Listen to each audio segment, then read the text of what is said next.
Yeah.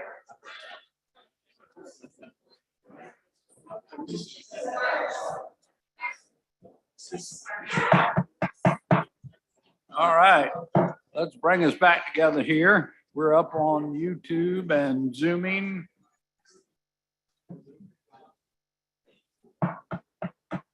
All right, I would like to call this April 26, 2022 meeting of the City Council of Charleston to order. Madam Clerk, would you please call the roll? Councilmember Gregg. Councilmember Shealy. Here. Councilmember Saccharin. Councilmember Mitchell. Councilmember Brady. Present. Councilmember Gregory. Councilmember Waring. Councilmember Seekings. Councilmember Shade. Councilmember Bowden. Councilmember Appel. Councilmember Parker. Mayor Tecklenburg. Here. Now, if you would like to join us, Councilmember Appel will lead us in an invocation and pledge of allegiance. All right. Thank you, Mr. Mayor.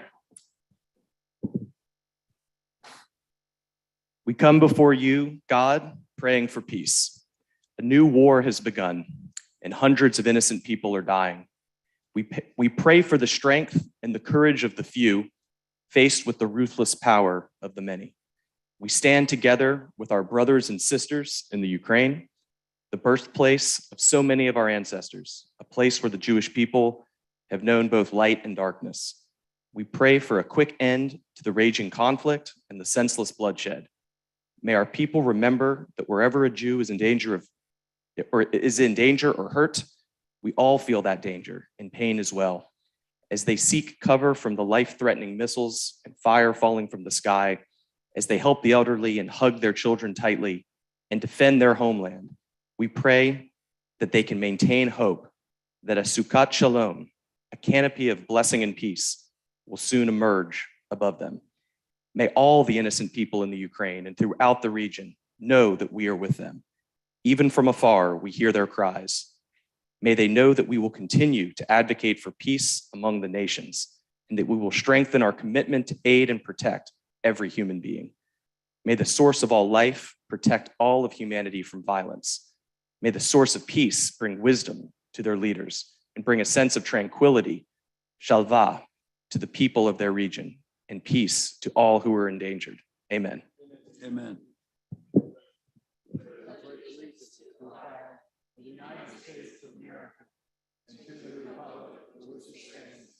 One nation under God, indivisible, with liberty and justice for all. So I know many of y'all have been with us before, but just in the most unlikely event that we would need to evacuate the building, we would not be using the elevator. And we have as exits from this room, these two doors here and one door from the room to my right. And you just simply have to use the two stairwells going down and then the one stairwell out the front. Very unlikely, but I just want everybody to have that situational awareness in the event we needed to leave the building. So I would like to ask council if you would consider amending the agenda. It came to my attention just this morning, a letter from Secretary Hall to the county regarding the completion of I-526, and would like to have council consider a resolution just supporting the county's efforts in that completion. Second. Thank you.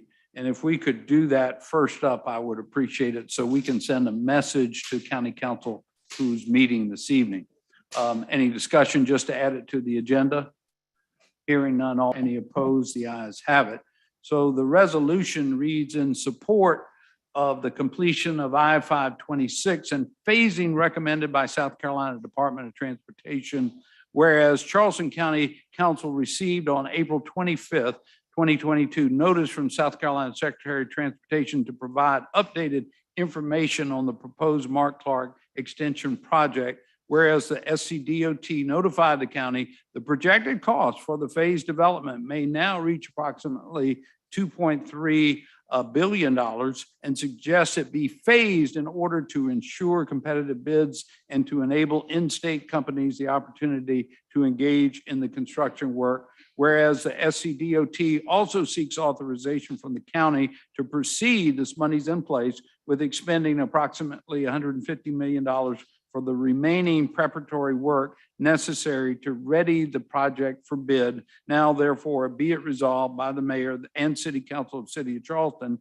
in council assembled that the city continues to support county council's efforts to complete construction of I-526 as well as any project phasing that county council may deem necessary and appropriate.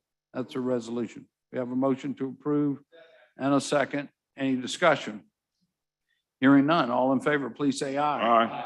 Aye. Any opposed? The ayes have it. We'll send this by text message right away to county council so they'll know we voted on this encouragement this evening. Okay, next we have a number of proclamations this evening, a few more than normal, but we had a lot of requests from council members as well as being that part of the year. First up is proclamation recognizing Provider Appreciation Day. It was requested by council members Shealy, Saccharin, and Brady. If y'all would please join me up here, along with Ashley Parker, the director of the Oaks Children's Academy in West Ashley. Ashley, are you with us? And then I'll proceed with their proclamation. Hey, how are you? Welcome. Yes, Ashley. Okay.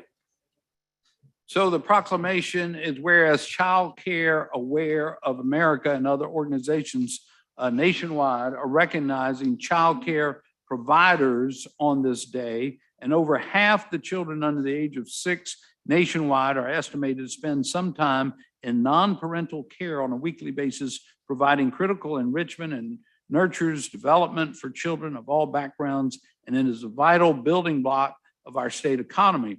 Whereas the COVID-19 pandemic has created tremendous hardship for child care providers and the families of South Carolina who depend on them and have continued to meet the needs of families while risking their health and financial stability to remain open. And whereas the City of Charleston recognizes these hardships and need for relief to providers to help sustain the viability of child care, and whereas our future depends on the quality of early childhood experiences provided to young children today, support for high quality child care represents a worthy commitment to our children's future, whereas the City of Charleston urges all citizens to recognize child care providers for their important work. Now, therefore, I, John J. Tecklenburg, Mayor of the City of Charleston, do hereby proclaim May 6th will be Provider Appreciation Day in the City of Charleston. And as a father of 5 children, I can tell you firsthand how important childcare can be to families here and in the state of South Carolina. So thank you, Ashley, and to all child care providers. Ashley, would you like to make a few remarks on this occasion, or any of the council members who have recommended this today? Go ahead. After you. I won't be long. I just want to say thanks to the childcare providers in the community. Number one, COVID did show us the remarkable appreciation and effect that they have to keep our economy going, to keep working parents working. So I just want to say thank you for everything you do. And I would be remiss, this is probably the only time to do this evening. I'd be remiss if we didn't tell the families and the children that suffered some gun violence last night in North Charleston that we are thinking about you. We are living in a different time, and those kids did not need to see that last night. So I just want to say we are thinking about you. Tonight's about you, and tonight's about our child care providers in our city. So thank you all. Yeah, thank you, Mr. Mayor. Just want to say thank you to Ashley for the job she does. She takes care of a lot of children that that happen to be in the district that I represent, and right in the entrance of Springfield and Canterbury Woods. And she does a fantastic job. And I can tell you, because my wife is also a preschool director in West Ashley, that it is a tough job. Children are sick And when we're going through the pandemic that we've had, they've had to go to extra levels that even some of the older kids don't have to go through. I can tell you that my wife she looks like the Ghostbusters when she comes through. She's got a spray thing, sprays things down, but she's having to show up early and stay late to make sure everything's clean and sanitary for each day. And I can tell you when there was a break, there were parents that were begging for preschools to open back up. So Ashley, thank you so much for all that you do. And thank you to all of the childcare providers that are out there. It's a service that's overlooked a lot of times, but we need to appreciate them and thank them for a job well done. So thank you.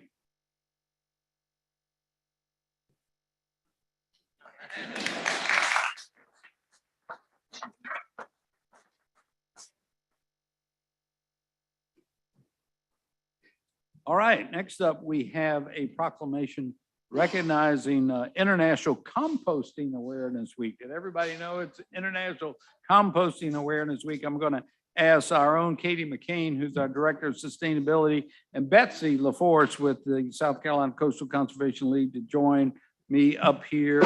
Anybody else that's supposed to be up here? Sorry about that. I appreciate that.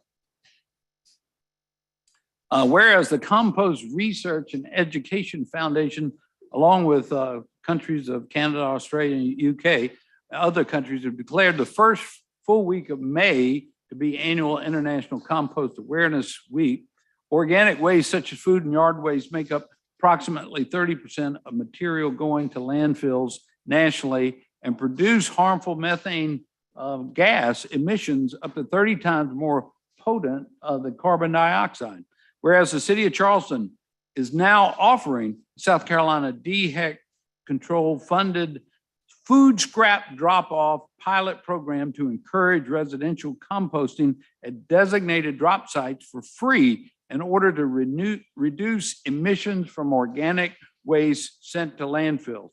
Whereas the city's Action Climate Plan passed in 2021 set a goal to reduce greenhouse gas emissions by more than half of 2018's levels by 2030 and to reduce emissions to net zero by 2050. So y'all, that means we all got to think about things like composting.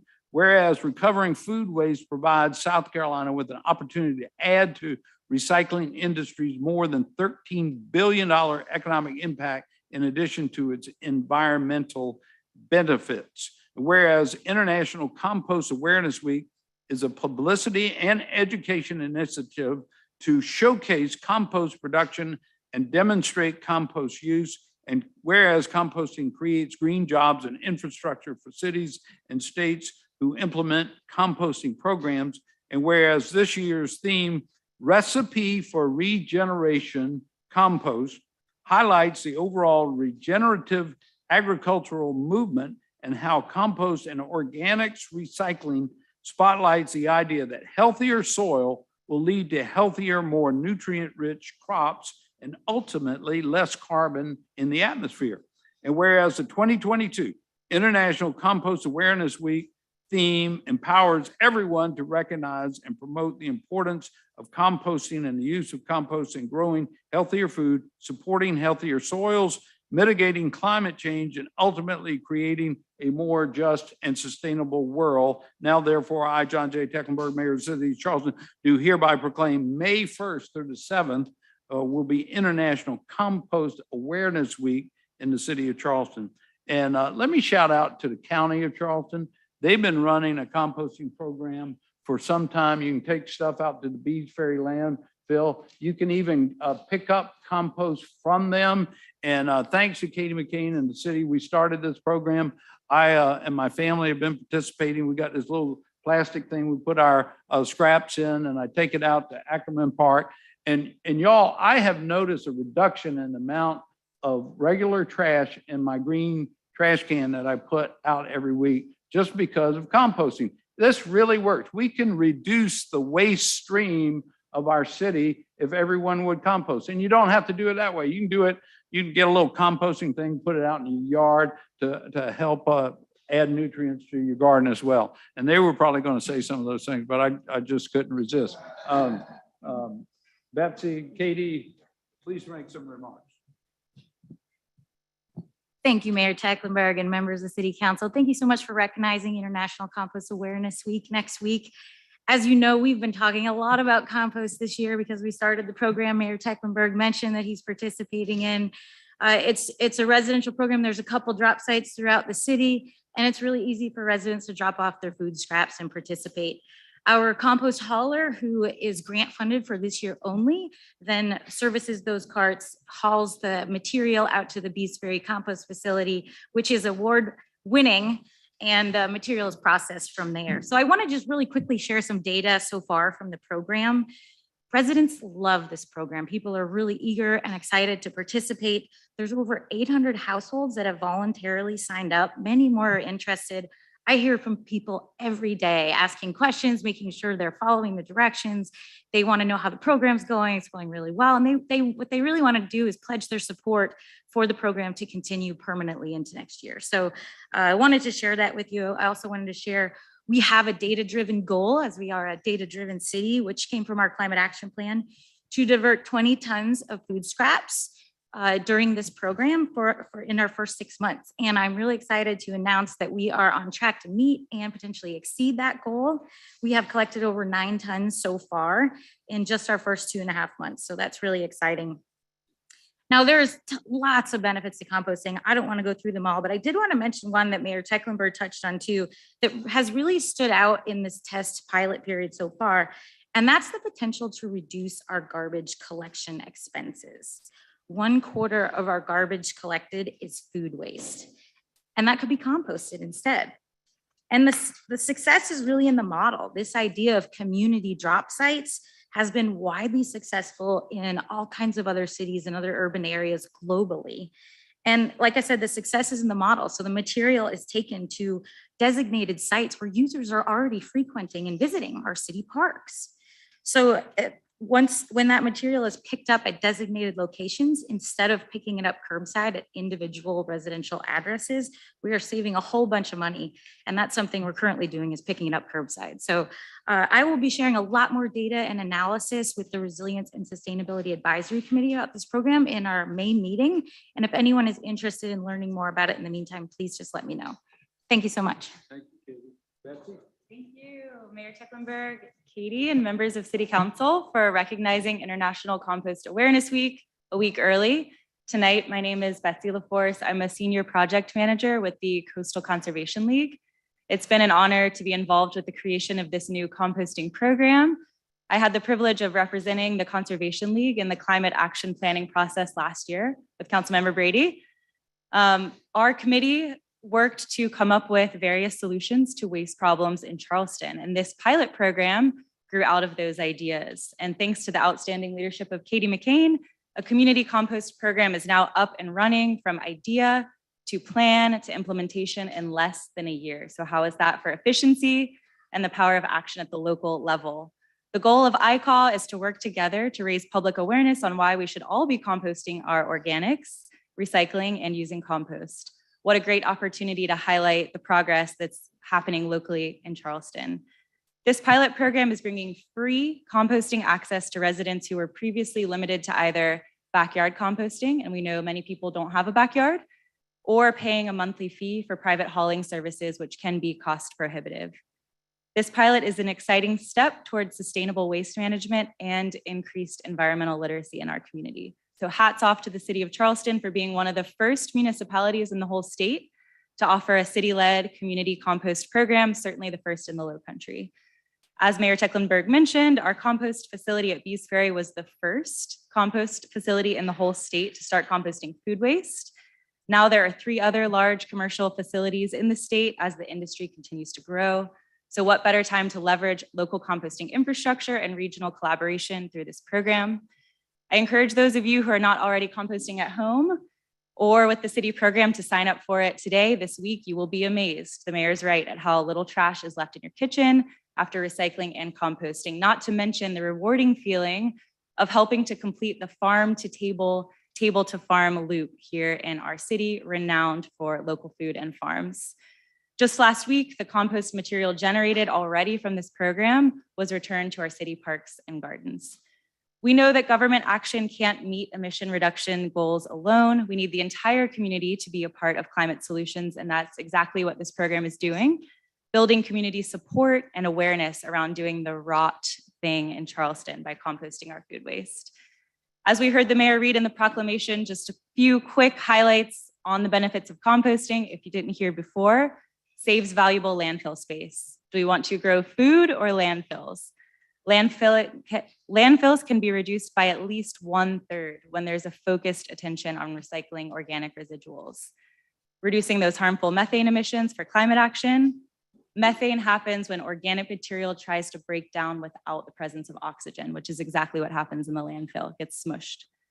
Improving soil health and productivity for local farmers and growers. Compost nourishes our soil for healthier parks and gardens and increases stormwater absorption capacity to help reduce flooding. And lastly, composting is climate action. Returning compost to the soil creates a carbon sink, helping to store carbon and remove it from the atmosphere. In closing, composting is a great community unifier. It was my foray into the environmental work and community work here in Charleston more than 10 years ago. Some of my fondest memories of volunteering are centered around compost education and food waste collection at various events in the city, where I had the pleasure of working alongside our dear friend and community MVP, Sebastian Demotica, whose life and legacy we honored just last week. Saw you there, Councilmember Mitchell. Thank you for being there. Sebastian was awarded Volunteer of the Year by Keep Charleston Beautiful, among many other accolades, for his fierce commitment to supporting his community. Sebastian was passionate about composting and would be thrilled to see this proclamation before City Council tonight. We at the Conservation League are hopeful that the success of this pilot program will lead to a full-time composting program for the city of Charleston. Thank you all for your leadership and service to the citizens of Charleston, and happy almost International Compost Awareness Week. Thank you so much.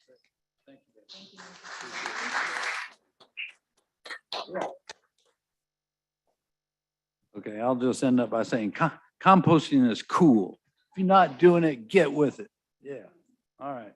So next up, we have a proclamation recognizing Child Abuse Prevention Month, which we recognize every year. Such a critical issue. I'd like to ask Beverly Hutchinson to please come forward. She's the executive director, y'all, of the D. Norton Child Advocacy Center.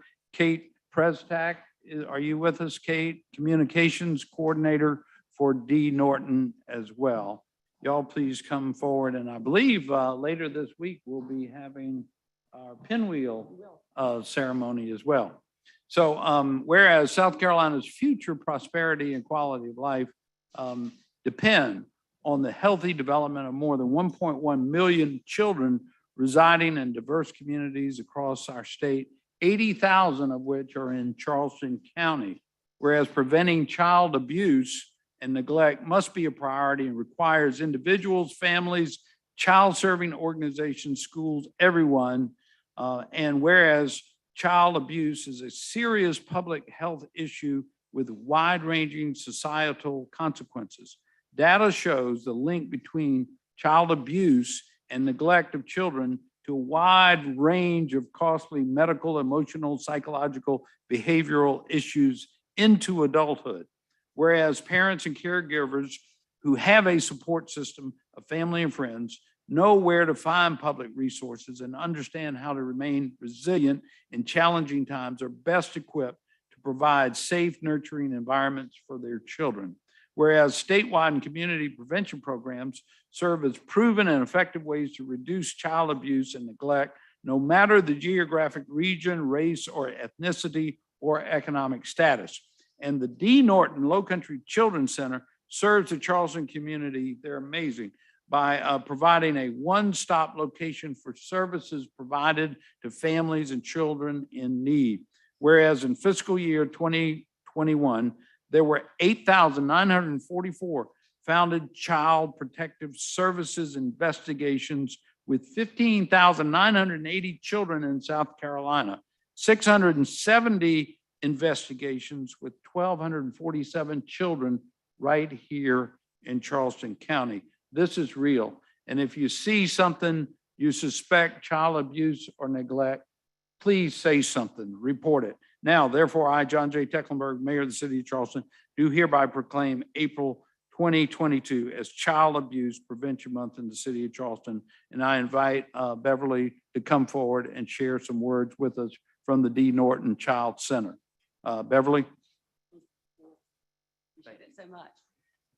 I come to you tonight grateful that 31 years ago, there was a group in our community who decided we needed to do better for children, our most vulnerable, children who'd been abused. And in that time, this group put together what is now the D. Norton Child Advocacy Center. I come grateful to the mayor, to the city, to the council. Without your help 31 years ago, there likely would be no D. Norton Child Advocacy Center. For 31 years, we have lived at 1061 King Street, and in 31 years, we have helped 32,000 children and families in our community. We cannot do it without your help, and we are so grateful for that.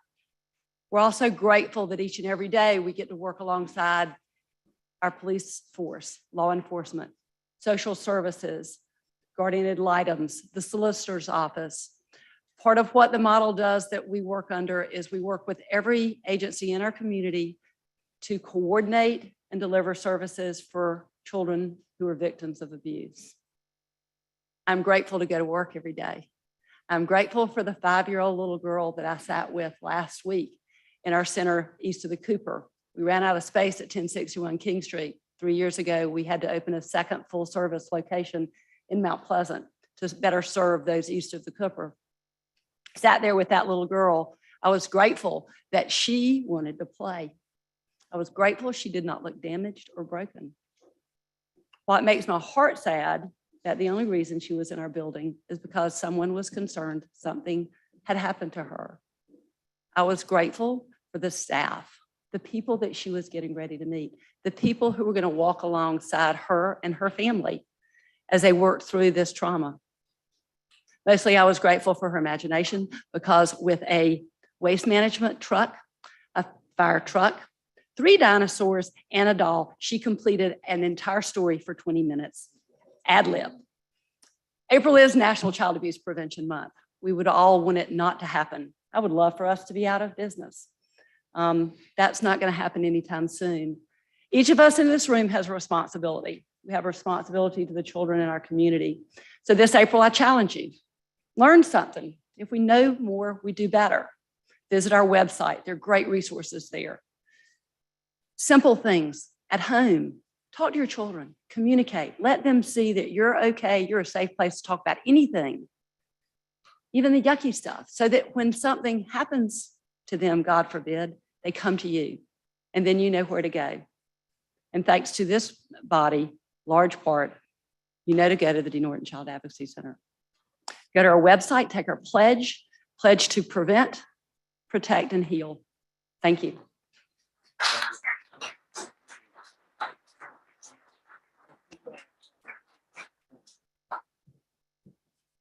So for the council members that don't know, Beverly mentioned how the city was so helpful 31 years ago. The building on King Street was provided to D. Norton by the city of Charleston. We're a pretty good landlord, aren't we? A whole dollar a year. So we continue to support D. Norton directly through the facility, and we're so thankful for what y'all do. Thank you very much. Next up, we have a proclamation recognizing Fair Housing Month. I want to invite Otha Meadows to come forward and join me, and I'm going to ask Councilmember Gregory to come up as well. I don't know if Gianna Johnson is with us this evening. If she's around, please come up and join us as well. So, April, among many other these accolades, is also Fair Housing Month, and we have this proclamation. Whereas the Fair Housing Act was passed 54 years ago, and we are still fighting against discrimination in housing. Fair Housing Month is a time to recommit to our nation's obligation to ensure that everyone has equal access to safe, decent, and affordable housing. Whereas the Fair Housing Act protects people from discrimination when they are renting or buying a home, securing a mortgage, seeking housing assistance, or engaging in other housing-related activities. In 2021, the U.S. Department of Housing and Urban Development and its Fair Housing Assistance Program partner agencies received more than 8,500 complaints alleging discrimination based on one or more of the Fair Housing Act's 7 protected classes: race, color, national origin, religion, sex, family status, and disability. Whereas last year, the highest number of complaints stemmed from disability and race, respectively, as well as complaints alleging lending discrimination and from women who face sexual harassment. And whereas HUD and the City of Charleston joined together in supporting the Fair Housing Act, Fair Housing for All, whereas we, in collaboration with HUD and other housing partners, seek to end housing discrimination, provide redress to those who have experienced housing discrimination, seek to eliminate racial bias and other forms of discrimination in all stages of home buying and renting, and seek to secure equal access to housing opportunity for all. And whereas fair housing is more than just words, it's the law. Now, therefore, I, John J. Tecklenburg, Mayor of the City of Charleston, do hereby proclaim April 22 as Fair Housing Month in the City of Charleston. And of course, you know, Gianna Johnson, Director of Housing and Community Development, has worked diligently her whole career to ensure fair housing for all. But I want to recognize and ask someone to say a few words. That's Otha Meadows. He's the head of the local Trident Urban League, and they work day in and out on these issues. And in fact, on the matter that we will discuss at our meeting later tonight regarding fair housing in the City of Charleston, he is a partner to us and willing to help us in any way that they can to make sure we're providing fair housing for all. Otha?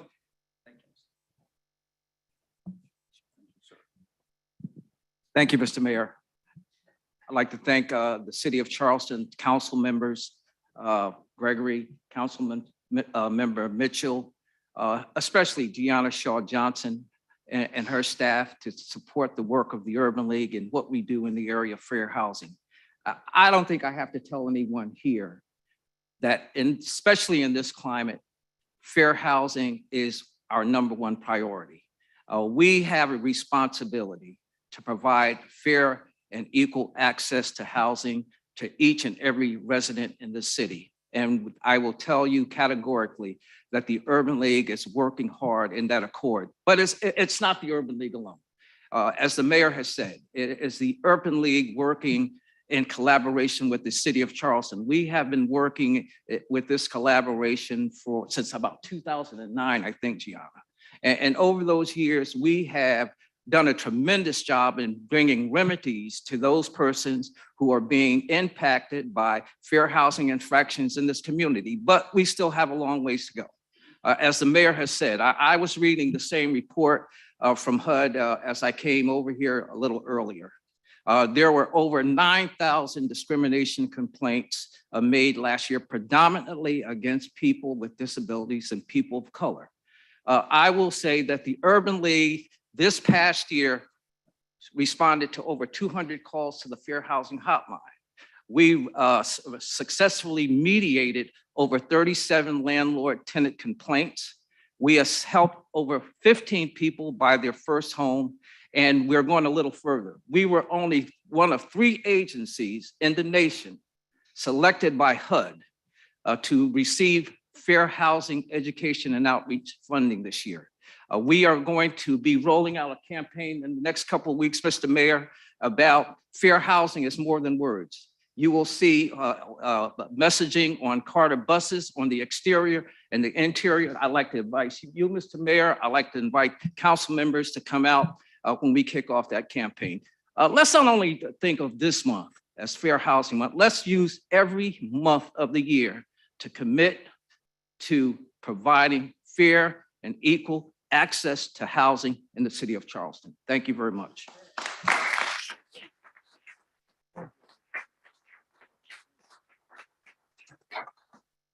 You'll get a chance to talk later.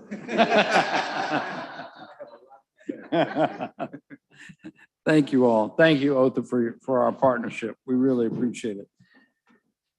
Last one up, a proclamation recognizing Teacher Appreciation Week. And this was requested by Councilmember Brady, so I asked him to come back up again. And Courtney Waters with us. She's the Senior Managing Director for External Affairs for Teach for America, South Carolina. And thank you for your service, by the way, to our school district and all you do. So thank you for being with us. So the proclamation and Councilmember Saccharin is back up with us. He is a employee and a servant of Charleston County School District as well. Whereas the city of Charleston wishes to recognize a valued organization, Teach for America, South Carolina, which has been a source of high quality educators for our schools. Teach for America, South Carolina has been in partnership with schools across the Lowcountry, including Charleston County, serving communities with the mission of ending educational inequity in the state for the last 10 years. Teach for America, South Carolina has been responsible for the recruitment and professional development of teachers, principals, district personnel, and other educational professionals in the Charleston area. Teach for America, South Carolina has nurtured a passion for education in the hearts and minds of young professionals and others. And whereas Teach for America, South Carolina has committed itself to serving the Lowcountry and its family through passionate, competent, student-focused educators who believe all children can be successful if given the opportunity. And whereas Teach for America, South Carolina continues to find innovative ways to partner with students and families to create quality educational experiences. Now, therefore, I, John J. Tecklenburg, Mayor of the City of Charleston, in honor of its 10-year anniversary, hereby proclaim May 2nd through 6th as Teacher Appreciation Week in the City of Charleston. Boy, do we all have teachers that we're thankful for? They're like mentors as well. Let's hear it for teachers. So Courtney, welcome you to make a few remarks and thank you for your service to our community as well. Thank you. I will keep this short. We are last to the post, but here for a very important reason. We wanted to do this in honor of the work that Teach for America has been doing for the last 10 years, but also come here in solidarity with teachers across the state, of which there are tens of thousands, and about 3,500 in our school district here. We all know what teachers have done and what teachers have given us over the last 2 years of this pandemic. And I want to center you on the context of a teacher at this moment. It's the end of the year, almost that moment where they get to say goodbye to the kids for what is always a really, really short summer. And as a former teacher, I remember getting to this time of year and counting the days until I get to breathe, until I get to stop taking home all of the issues that my students brought into the classroom with me, that I get to stop having to juggle administrative duties along with children, families who desperately need them to show up every day. We know how teachers show up for people every day, and we seem to never show up as best we can for them. Underpaid, often not respected. So for this Teacher Appreciation Week, if you could just do some of those small things. If you have children in school, think about taking a cup of coffee in the morning to give to your child's teacher, or having them write a letter to either apologize for all that they've done over the course of the year, or just thank them for being a thought partner and being an extension of you and the rest of your family. Teachers are, if we didn't have teachers, where would we be? We all remember who our favorite teachers were. Dorothy Malone and Ashley Perry were English teachers of mine who inspired me to just go higher and do more when I didn't think I could. And I know that you all have those same stories. So really hold on to the knowledge that is Teacher Appreciation Week, and find an opportunity to give something back to a teacher next week, Monday through Friday. Thank you.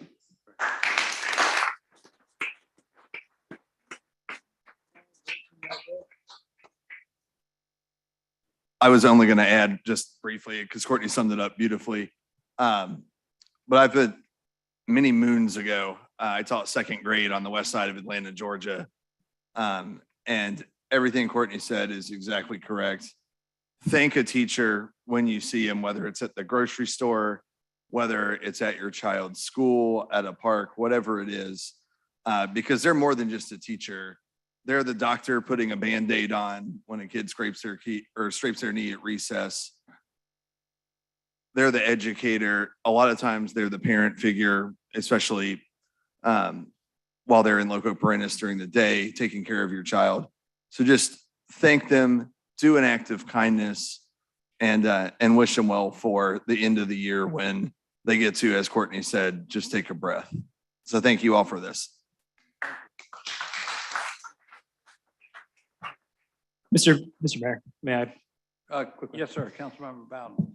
I didn't know this was coming before a day or so ago. So I just want to mention that my wife is a teacher. So I thank you so much for those remarks. It has gotten so difficult to be a teacher in these angry times that we live in.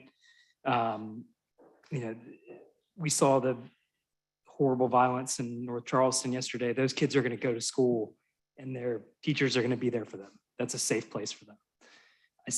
I watched my wife sit at our kitchen table and teach them through the pandemic, try to wrangle a classroom full of kids over Zoom. I see what she comes home with every day. I see what she's still carrying with her while she's at home with our newborn child. And we just cannot thank teachers enough for everything that they do.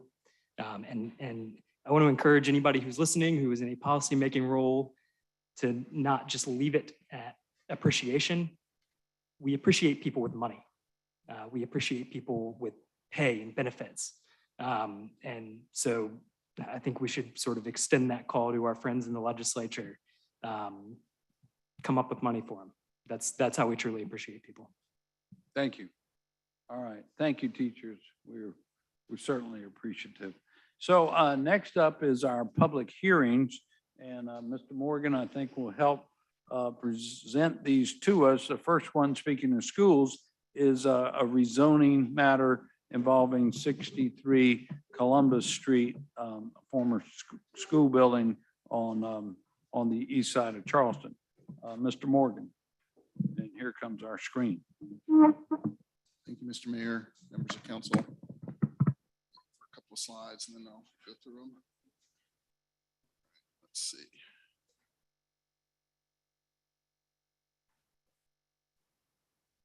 As the mayor said, this is 63, the old Wilmot Fraser site.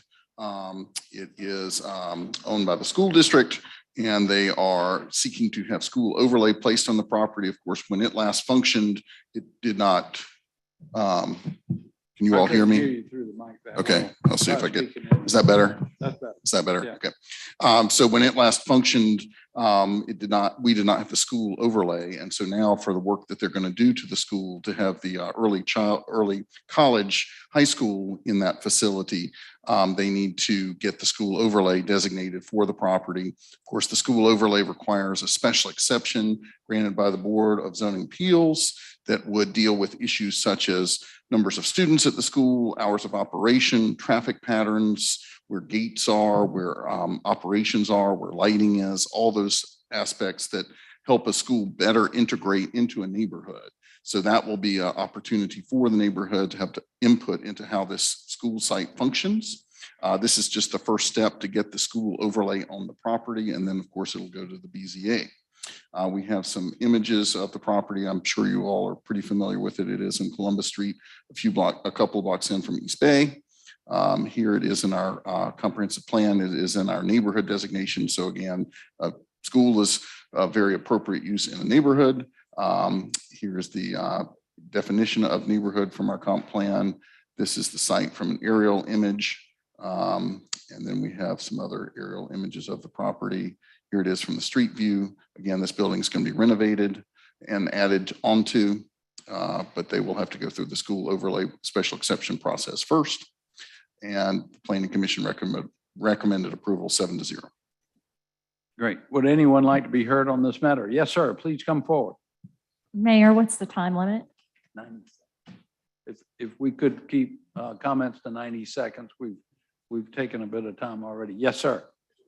Yes, sir. Anthony G. Bryant. Under South Carolina Administrative Procedure Act, Title I, Administration and Government. An overlay district for this area is good, but this school district doesn't have an administrator permanently. This school district has an election coming up in June. So this school district doesn't provide a lot of public hearings in terms of public safety, public health. They get tons of federal money. They get tons of money from state government, but very little oversight. Very little. And it's the biggest budget in this community. And by you rezoning property, this increases the value of this property in the area. And so by zoning this property, you create the hardship, you control the zoning, and you increase the value. The African-American Museum is $100 million in value. How's it going to affect the housing authority? How's it going to affect the people in the community who live there right now? You got the power. You creating the hardship. You got the zoning. So they have a ton of property the school district owns all over this city. What are they going to do with that property to deal with housing in our community? They own a ton of property. All these estate portions are the Union Pier right now, $30 million on that property. Will that be transferred over? You control the zoning, you control it, and you're going to create a hardship for everybody. Thank you, sir. Yes, sir. Please come forward.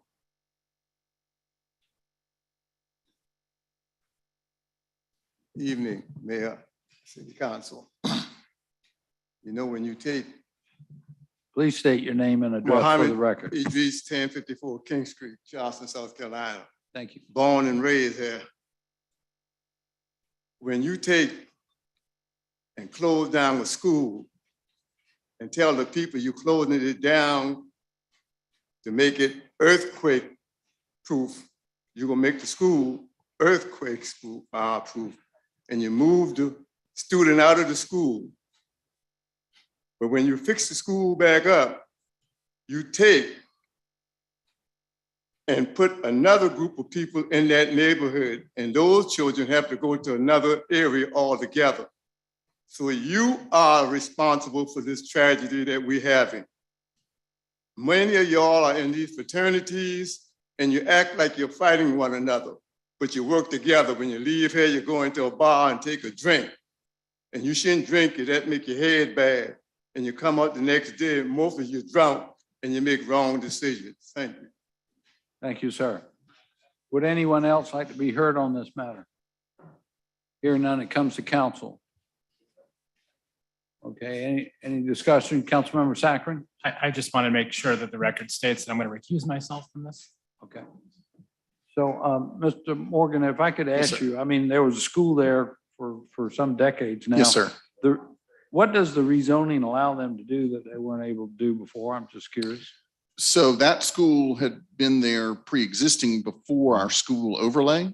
Yeah. Then since it was not functioning on the property and since they're going to have a new operation there, new facility set up, they have to go through the school overlay process that is new to the city. I mean, we've had it for about 20 years, but still it is a process they have to go through that a pre-existing school would not have had to. I see, just for understanding. Councilmember Gregory and then Mitchell. This may have nothing to do with the overlay, but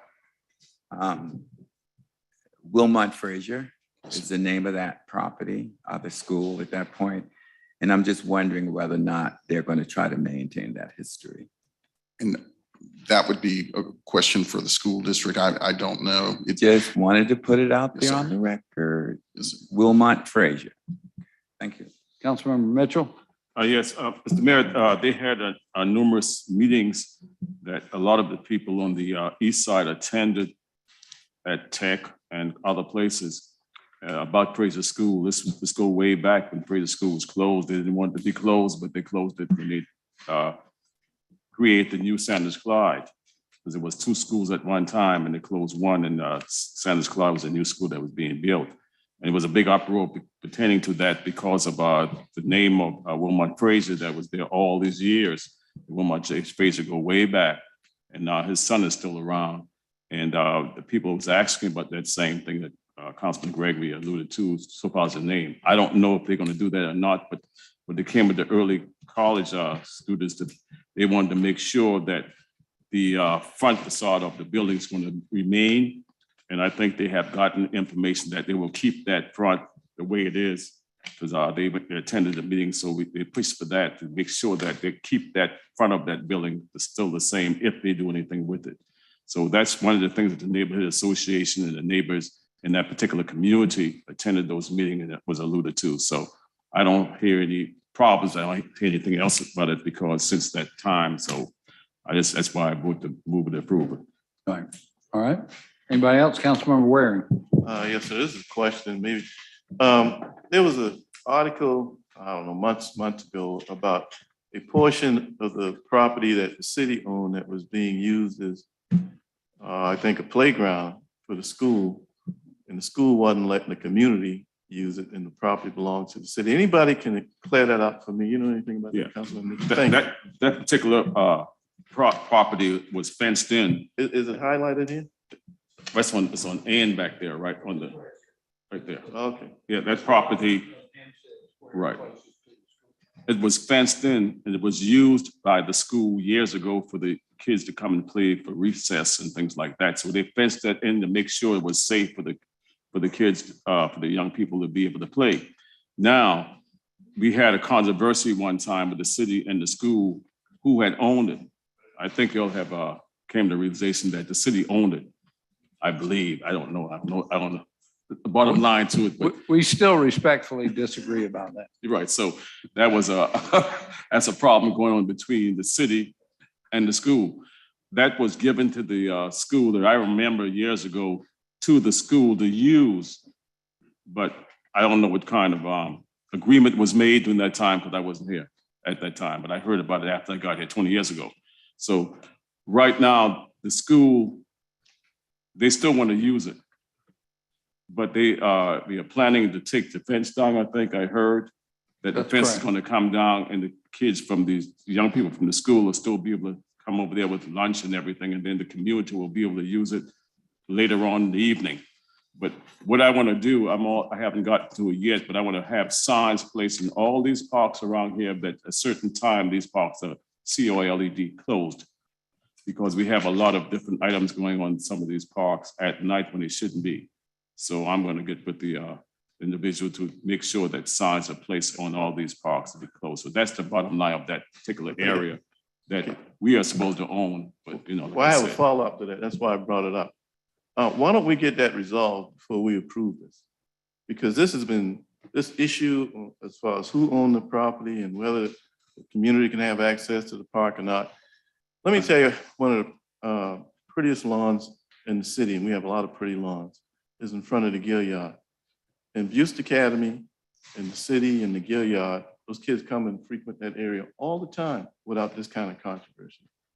Why don't we, I would be in favor, listen, I'm in favor of the motion. I am also in favor of getting this squared away. Why don't we, if you have some additional information. I do, I'll sit yeah. down. Okay. I wanted to offer to you that there was another couple of community meetings, and as a result of those meetings, the school plans to make improvements to the lot that would allow kids to use it during the day, but also it'll be open to the public as a park, the rest of the day and on the weekends, which is what the community wanted.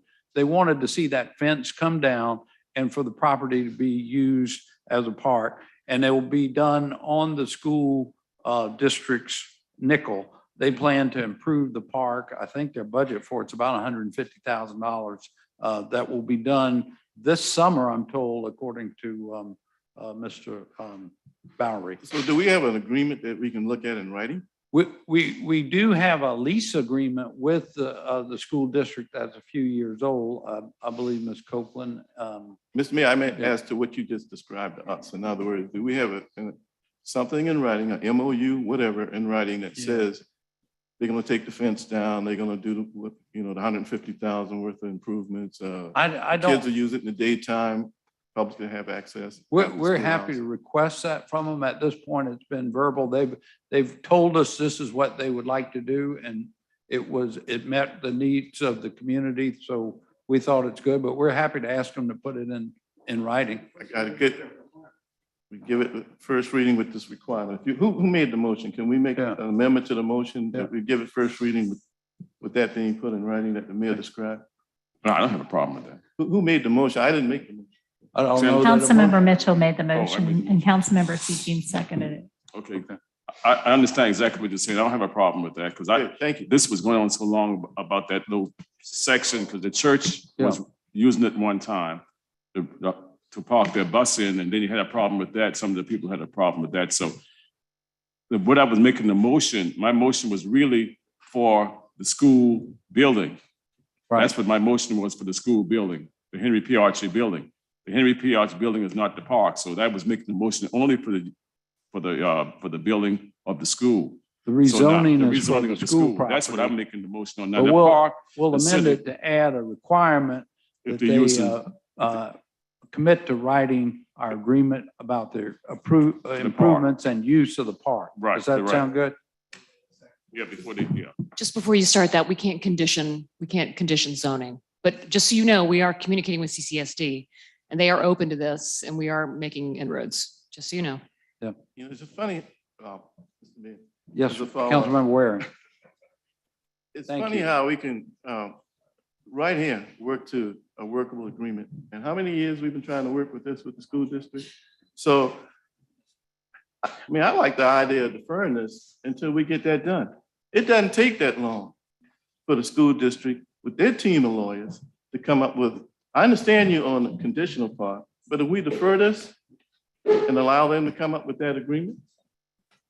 Council, Mr. Cronsberg might have some even more information. The latest is, per some of those neighborhood meetings, there was a request that an MOU be established between the city and the school district on the hours of operation and the work that is in their budget. So we're working on that now and hopefully get that together soon that defines all of the stuff you've heard here outside of the ownership issue, but public access, the design and the construction that the school district's getting ready to take on. So why don't we give this first reading and get the MOU back to us before we give the second reading? Does that sound reasonable? Okay. Not conditioned. Advisory. Advisory. There you go. All right. So the motion is just give first reading to this amendment. Councilmember Shade? Thank you. Just for clarification, Julia, do we own the property or don't we own the property?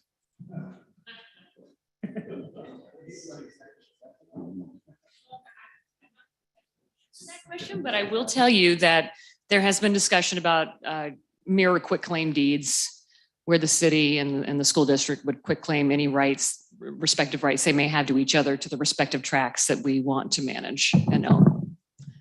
So we can have a discussion in an executive session at a later time to give you more detail, but that's where we are right now. Thank you.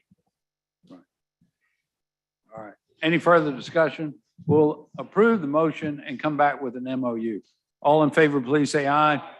Any opposed? The ayes have it. Thank you. Number 2. Yes, sir. This is 100 Line Street. It's in the Cannonboro, Elliottboro neighborhood. It's a request to rezone from diverse residential DR2F to commercial transitional. To orient you to the property, this is Line Street south of the Septima Clark Parkway. And it is about a block south of that. It's in the block between Cumming and Percy Streets. We have some other images of the property.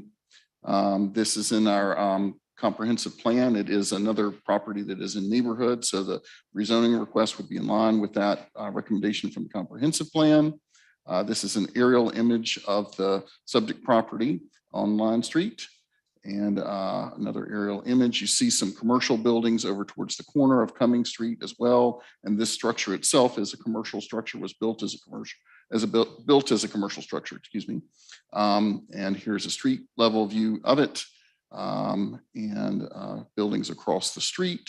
And this is an image that shows some other CT zonings that have gone on in the area. At 92, 98 Line Street, we rezoned just the building itself because it had a commercial history. So we rezoned that to the CT district at 95 line. That was a rezoning to the CT.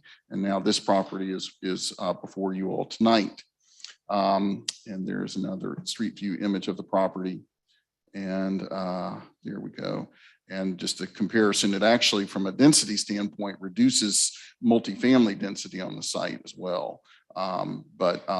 The Planning Commission recommended that it be zoned just the footprint of the building, which is really the width of the lot, and it comes all the way up to Line Street. It's about a little bit more than half of the lot, but they had concerns about the unbuilt-on portion of the lot, possibly having other commercial uses that could include short-term rentals. That was also a request from the neighborhood. So Planning Commission recommended zoning just the building footprint only by a 6-0 vote. All right. We're going to have a public hearing. Can I just ask a Yes, question sir. before we go to public? Sure, hearing? sure. So my Councilmember question, Siddiqui. I don't know if it's for Mr. Morgan or for our legal staff. Can we rezone a portion of a property and not the whole property? Yes, sir. How do we enforce that? Just by virtue of the zoning maps and how it appears in the zoning map. So if And I we have- go to the record and the deed there just has a plat that shows this is the area that's been rezoned and everything behind it It is, wouldn't be in the plat records, it would be in our GIS, which is our official zoning map, and all the dimensions would be in there. It is possible. All right. Would anyone from the public like to be heard? Yes, sir. Anthony G. Bryant, Administrative Procedure Act, South Carolina Administrative Procedure Act, Title I, Administration and Government. I had a lease at that property years ago. I made a request from you regarding the Public Safety Committee with a FOIA last meeting.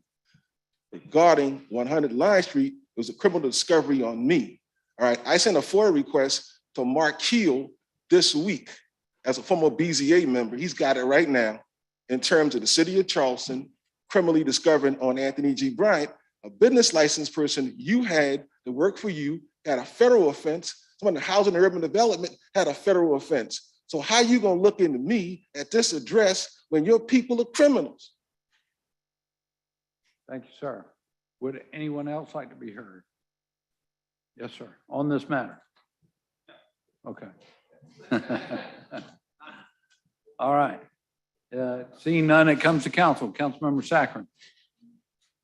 Thank you, Mayor. This rests in my district. Mr. Morgan, do you know if any conversations about what they're intending to do? It was our understanding there was a commercial use plan for it, but that is all the information we have on it. So based on what you said, if it's commercial use, could they be eligible for an STR?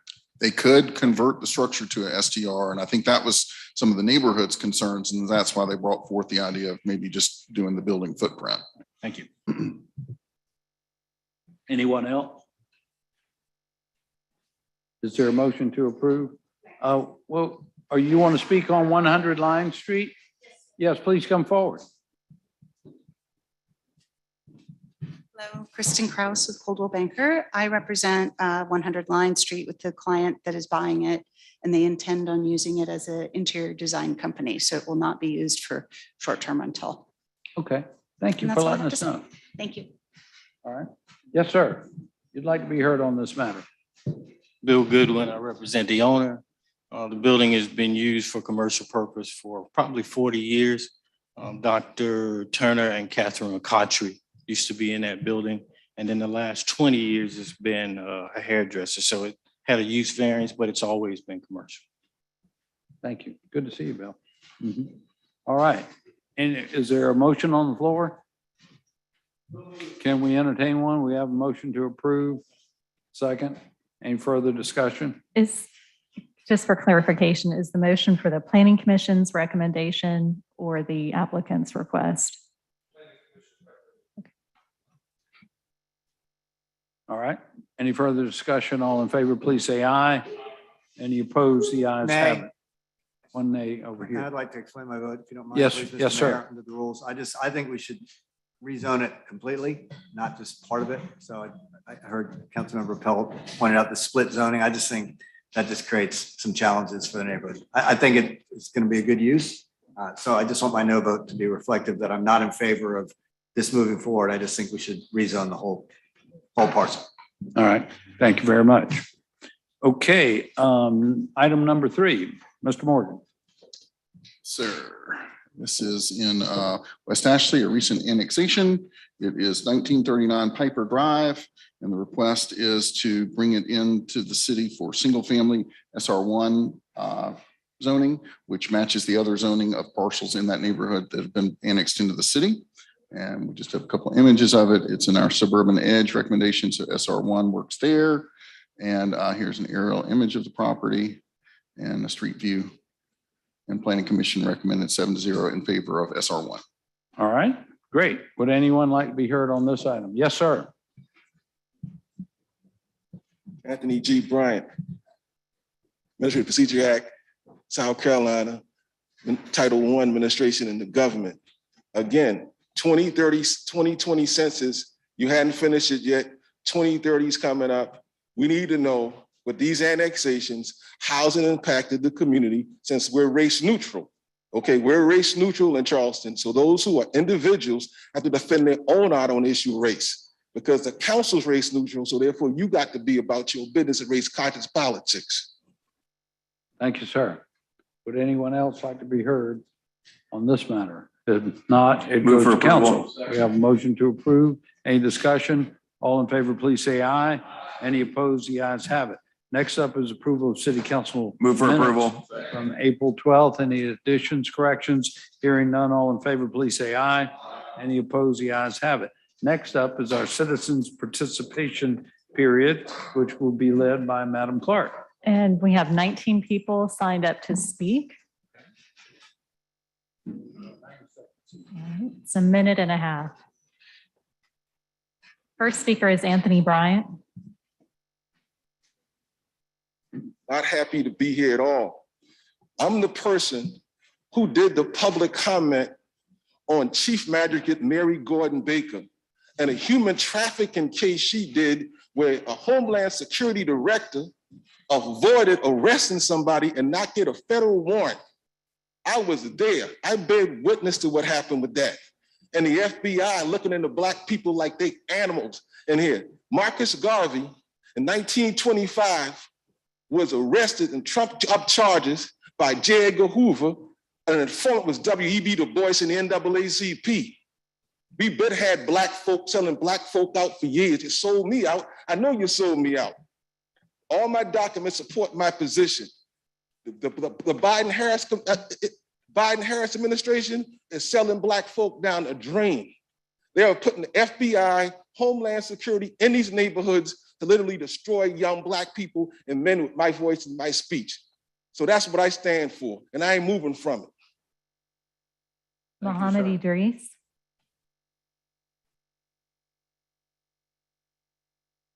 Evening, Mayor, City Council, Mohammed Idris. When I see that you move me out my neighborhood and say the land is contaminated, and then you put condominium up on the land, then you take this place, my people who have been together for years, scatter them about because you say the land is contaminated now. You say the land is contaminated. Then you come and put a multi-million-dollar museum on contaminated land and saying that you doing me some favor. That's a shame before God.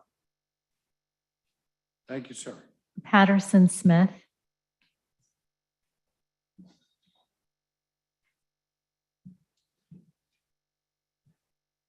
Mayor, Council, thank you for allowing me to speak. I'm here representing Second Presbyterian Church, but in order to fulfill the requirements, I want you to know I'm a citizen of the city of Charleston. I live at 929 Parrot Creek Way.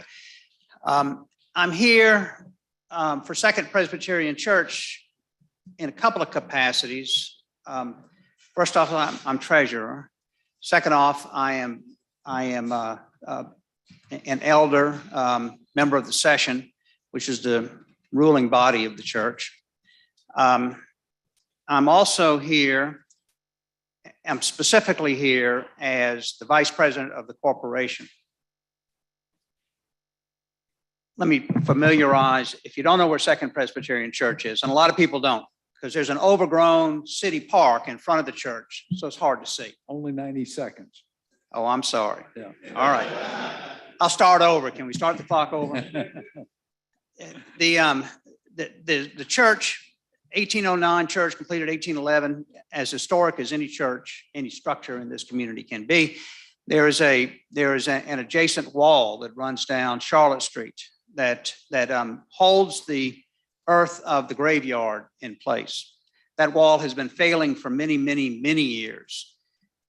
The church did not excavate the soil out of Charlotte Street, which necessitated the wall. The church didn't own the soil in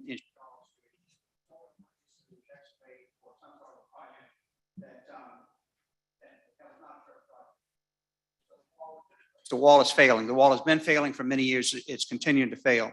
So I'm here because I understand and that there is some potential agreement between the city of Charleston and the adjacent property owner. And it may help to find the funds necessary to repair this wall. Time. But one sentence, just make your request. I just want you to know that as a concerned citizen, as a member of the session, and particularly as a treasurer, knowing a church that cannot afford to repair this wall, we're very happy that the city is working on this agreement, and we hope that the agreement goes through. We're very happy that we will see the city using their expertise and resources to resolve this public safety hazard. Thank you, Mayor. Thank you, sir. Christy Rashid.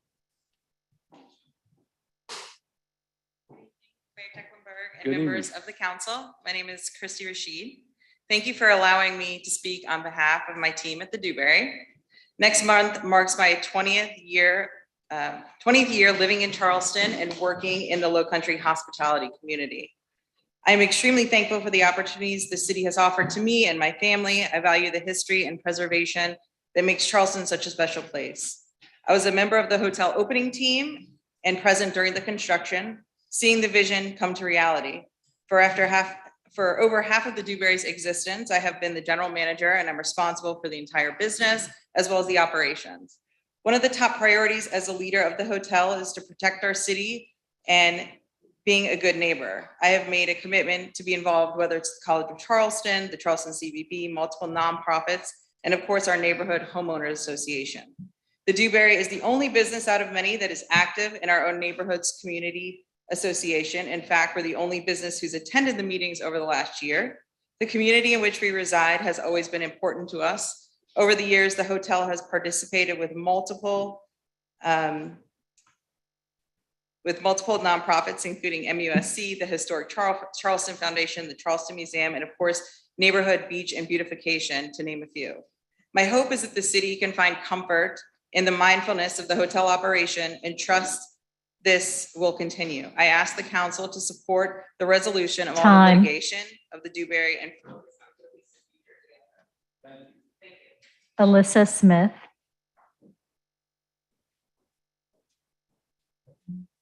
Good evening, Mayor, City of Council. Thank you for allowing me to speak. My name is Alyssa Smith. I am the Interim Executive Director at Charleston Wine and Food.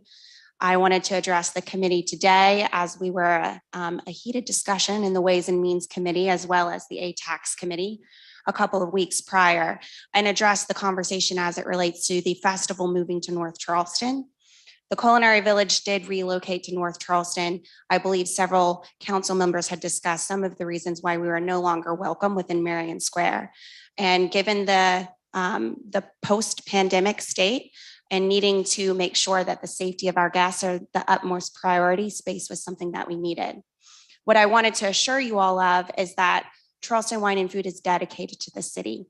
There was conversation about us riding the coattails of Charleston's brand, and I wanted to reiterate that the founding of this nonprofit was to serve Charleston's culinary brand. It was to promote, educate, and uplift this community.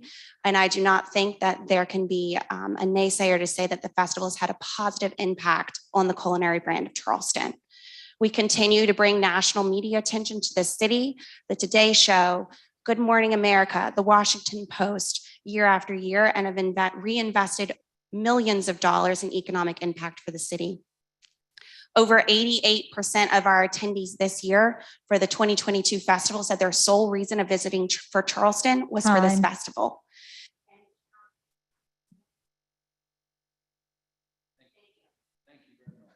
Caroline Frady.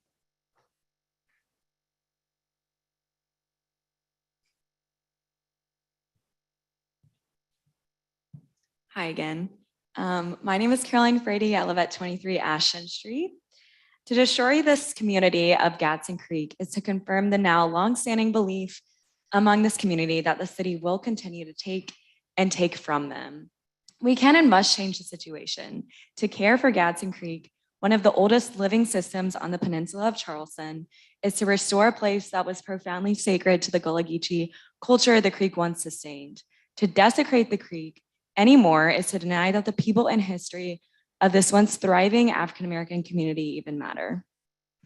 I'm here to bear witness to what happens when we lose subsequent loss of natural ecosystem services afforded by these salt marshes, including flooding mitigation, the filtering of pollutants from stormwater runoff, providing protective nurseries for juvenile and commercially valuable fish and crustaceans, and the storing of carbon. I'm here to appeal that the laws since the 70s had been in place to protect these wetlands, the South Carolina, the Coastal Tidelands and Wetlands Act be enacted. Thank you.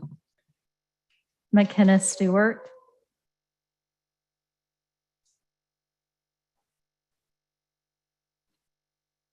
Hello, my name is McKenna Stewart and I live at 1747 Orange Grove Shores Drive. In May of 2020, our country watched the horrific murder of George Floyd. A short 2 months later, this council voted to move forward with the filling of Gadsden Creek.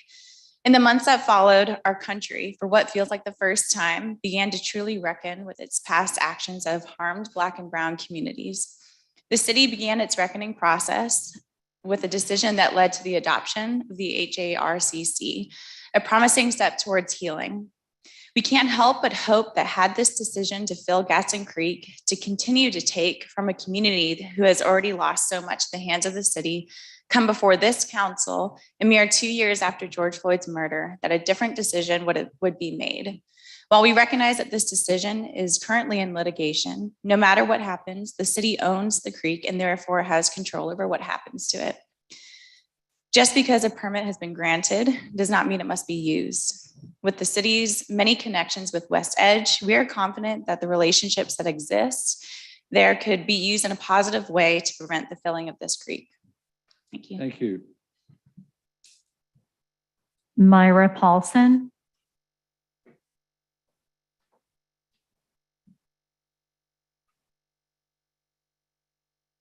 Good evening. Hi, good evening.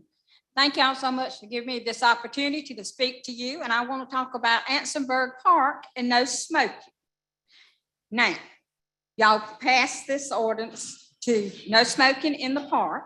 Y'all put up yard signs saying no smoking. One wound up in the elevator of the complex that I live in for whatever reason.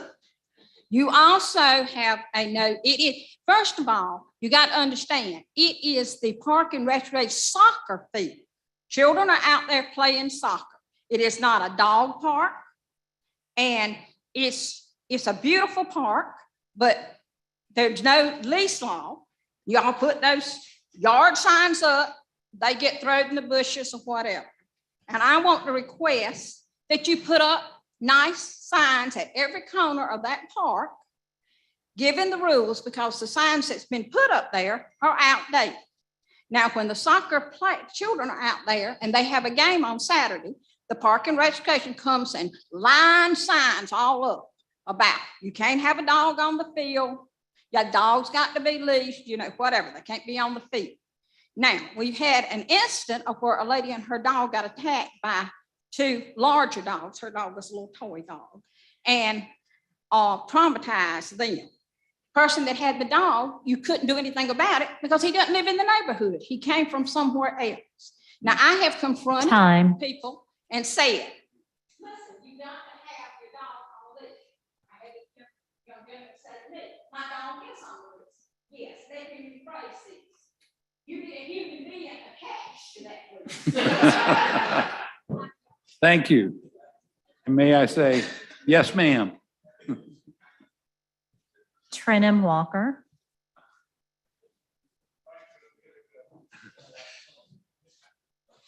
That's a hard one to follow. Mr. Mayor, members of council, my name is Trenham Walker. I'm an attorney, 66 Hazel Street. I'm here to ask you to seriously consider the settlement proposal put forward by the Dewberry. I've been with this 8th floor litigation every step of the way for 5 years. And one of the things the last 4 years has shown is that the Dewberry 8th floor is not a noise problem to the neighborhood, thank goodness. One of the things that I do whenever I meet with the client is saying, what is your goal? And I don't think the goal here of the city is to close down the 8th floor. I think there are other goals and they're common goals. And here we see a good opportunity to work together to come up with a solution, and particularly the one that Mr. Smith spoke to. If it's proving a point as a goal, the Court of Appeals opinion will still be controlling. One thing I want to make clear is that we are going to be working over the next several weeks with Mr. Smith at the church to work out the details of the repair as to scope, the specifications and the timeline so that they will be tended to, and there'll be some certainty because I know that there was a question about that. I also want to point out that there is no hard agreement. We hope to get that when we work out all the details. And the last thing is, by dealing with the church, that's not meant to mean that the church is responsible. Time. I understand there's a standoff. Thank you, sir. Cress Darwin.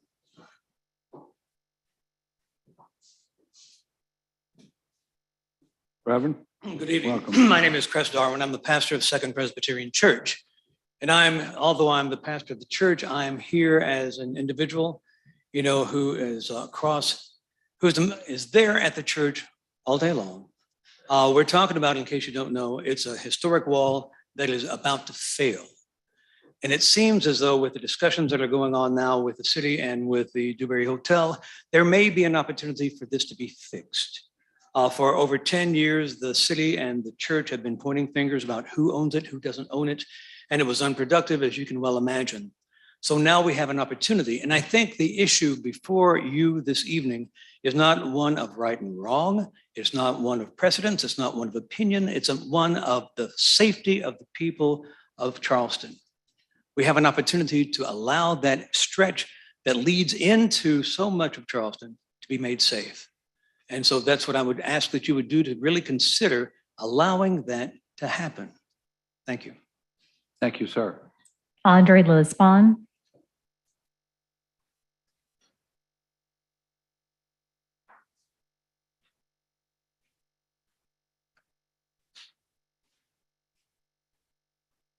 Sure. Good evening. I'm Audrey Lisbon, and I'm the president of the West Side Neighborhood Association, and I'm also a Friends of Gadsden Creek.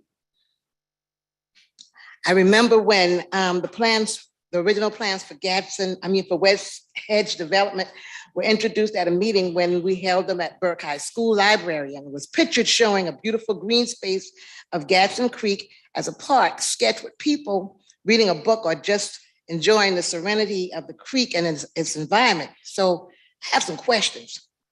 I heard there was a second reading that passed on destroying Gadsden Creek. When was the first reading held and voted? How did these readings pass without the vote from West Side's residents? And whose signature or who made the lone decision on behalf of the West Side Neighborhood Association and didn't inform them? As the president of the West Side Neighborhood Association, why wasn't I informed or notified of an interview about Gadsden Creek conducted by journalist Brian Hicks, featuring Arthur Lawrence and Councilman Gregory, published April 6, 2022?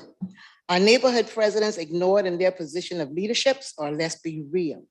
Are women presidents as leaders in neighborhood association ignored?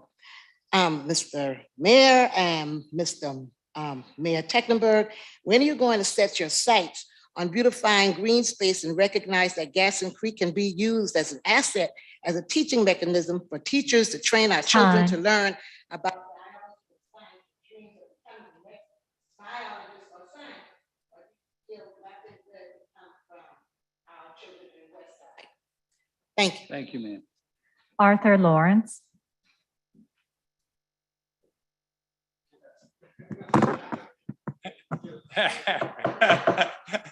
Good evening, Mr. Mayor and council. I want to congratulate the council member that said, let's wait on Fraser Elementary School, but that park, I'm gonna take you back to the 50s. Mitchell Park had a wire fence before, they took it down. And then they built a cement wall around Mitchell Park with black fencing around it. And it's partly in the daytime as a dog park. But now, be careful when you sign this agreement with the school district. I'm going to digress right now. Gaston Creek is a problem to the west side. When it floods, the people on Haggard Avenue, those people who live there, the elementary school is flat out, and they have to continue to bear with this tragedy. The city did a private study, environmental study, and it came back alluding to the problem that's in the creek. When the city filled the creek in, all that contaminant went into the ground. When people walk through the water, you're walking through all kind of contaminant. The people that don't want it built don't have no money. They just have voice. And they don't care about the other citizens that live on Gaston Green. People that just come to the city are just getting involved in politics, don't understand the dynamics of the creek and what happened there. And to solve the problem, if you don't have any money to solve the problem, then you should step out the way and let the people who have the money solve the problem. Thank you, sir. Tony Daniel. Good afternoon, Mayor. Hang your head in shame, Ross. Here it comes. Ross Appel did everything he could to keep his traffic survey from being conducted in my area. Why? Because when a survey had already been done on Fairway. So let's look at some numbers. Traffic on Fairway, 265 cars a day. Traffic on Burning Tree Road, 608. Traffic on Frampton, 861. I have two roads. Total traffic by my house, 1,469 per day. Traffic on Fairway, 265. That's where your buddy Finnegan lives. Oh, by the way, I'm glad you've had it with me. I love that email. Now let's talk about speeders. How many speeders came up in that survey for Fairway? 3. Did any of them go over 30 miles an hour? Absolutely not. How many cars speed by my house every single day? 41. Are we starting to get some big numbers, Mayor? Because you said last time, these are not big numbers.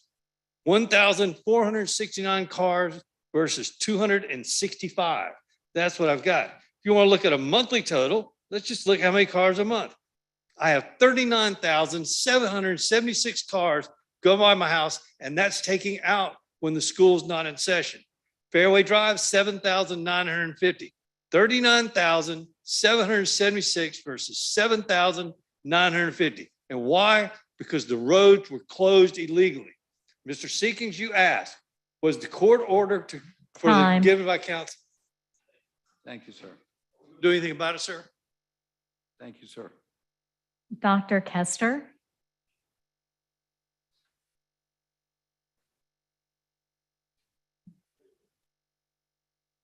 Good evening. My name is Mary Coster. I am a native Charlestonian. I've been a science teacher for 30 years. I'm a founding member of the Friends of Gaston Creek. By training, I am a science literacy and environmental science specialist with a focus on stormwater management, water quality issues, and community hazard risk mitigation. I'm here today to speak for the amazing children and youth attending the K-12 schools in the Gadsden Creek watershed. The youngest students in this community can tell you about the beautiful animals living in their salt marsh. They take field trips there and help pick up the litter they find there too. Older students know that Gadsden Creek is supposed to be protected from development by the Clean Water Act. They know that fill and build development on Charleston's tidal wetlands has only ever led to worse flooding in their community and elsewhere. They can speak with authority as eco-literate citizens. Studies by the American Public Health Association and others document the many positive impacts of nature contact for the physical, mental, and social well-being of children and youth. There are even specific studies on the impacts of spending time in wetlands on the management of anxiety and depression. And yet, these same research studies confirm that low-income, historic.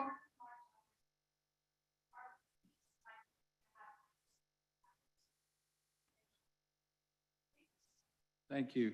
Jerome Harris.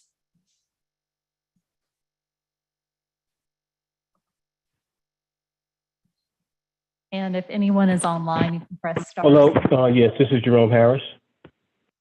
We can hear you. Okay, thank you. Good evening, members of council and mayor. You have a number of items on your agenda this evening that are important, touching on areas of racial and economic justice. I urge you to adopt the ordinances and resolutions concerning affordable and fair housing, as well as the Pinckney hate crime legislation. I want to note that the adoption of ordinances and resolutions are only performative unless you take action. I note with some concerns that you've yet to appoint the Hart Commission, even though the ordinance was approved 2 months ago. In addition, I'm concerned that critical positions such as the Director of Procedural Justice in the Charleston Police Department has been vacant for 6 months. And in addition, we're losing the Director of the Office of Equity, Inclusion, and Reconciliation, which has now been renamed to the Manager of Human Affairs and Racial Conciliation. I point this out to you because there appears to be a trend that we're losing talented individuals who happen to be women. And I'm wondering whether or not you need to examine this trend to see if it has something to do with resistance to change that's so necessary that this council has voted consistently to be committed to. I look forward to hearing an update on the appointment of the commission, and I wish Amber Johnson well and thank her for her service. Thank you, members. Tatiana Baylot.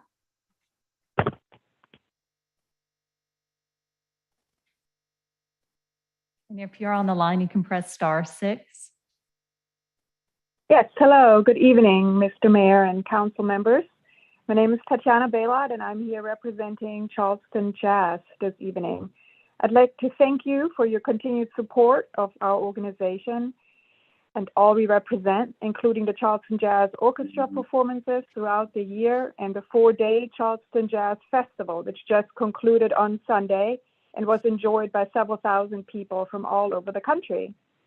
Jazz plays a very important role in our community and the history of Charleston, and we are very grateful for your acknowledgement and support.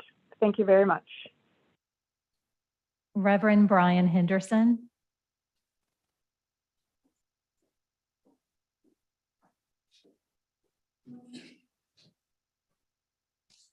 Thank you, Mr. Mayor, and thank you to all of you council members. My name is the Reverend Dr. Brian Henderson, and I am the pastor of St. James Presbyterian Church. I live at 215 Promenade Vista Street, 29412. Water has always been a significant part of the stories of the Old Testament and the New Testament. For example, in the story of Noah, God used water to cleanse the world. Moses' mother Jochebed saved her son by fastening a basket and floating him down a river to be picked up and cared for. And later, Moses would lead the people of Israel across the Jordan River, the Red Sea, and then save them from their Egyptian captors. In the New Testament, we also see water playing a significant role as sick people would come to the waters and the pools as gathering places, go into the waters to find healing. Jesus himself was baptized in water. And even today, people are baptized in water to bring them into communities of faith now in the world today. In a sense, the waters of Gadsden Creek are no different from the great healing waters of the Christian and Hebrew scripture. In the same way that God used water in scripture, God also used the waters of Gaston Creek as places for baptism, fellowship, sustenance, and healing for many weary and worn souls in our city. Let that continue.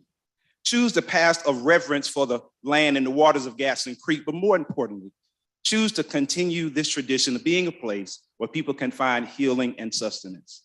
Restore and reclaim the creek. Restore and reclaim the creek. Pam Brown.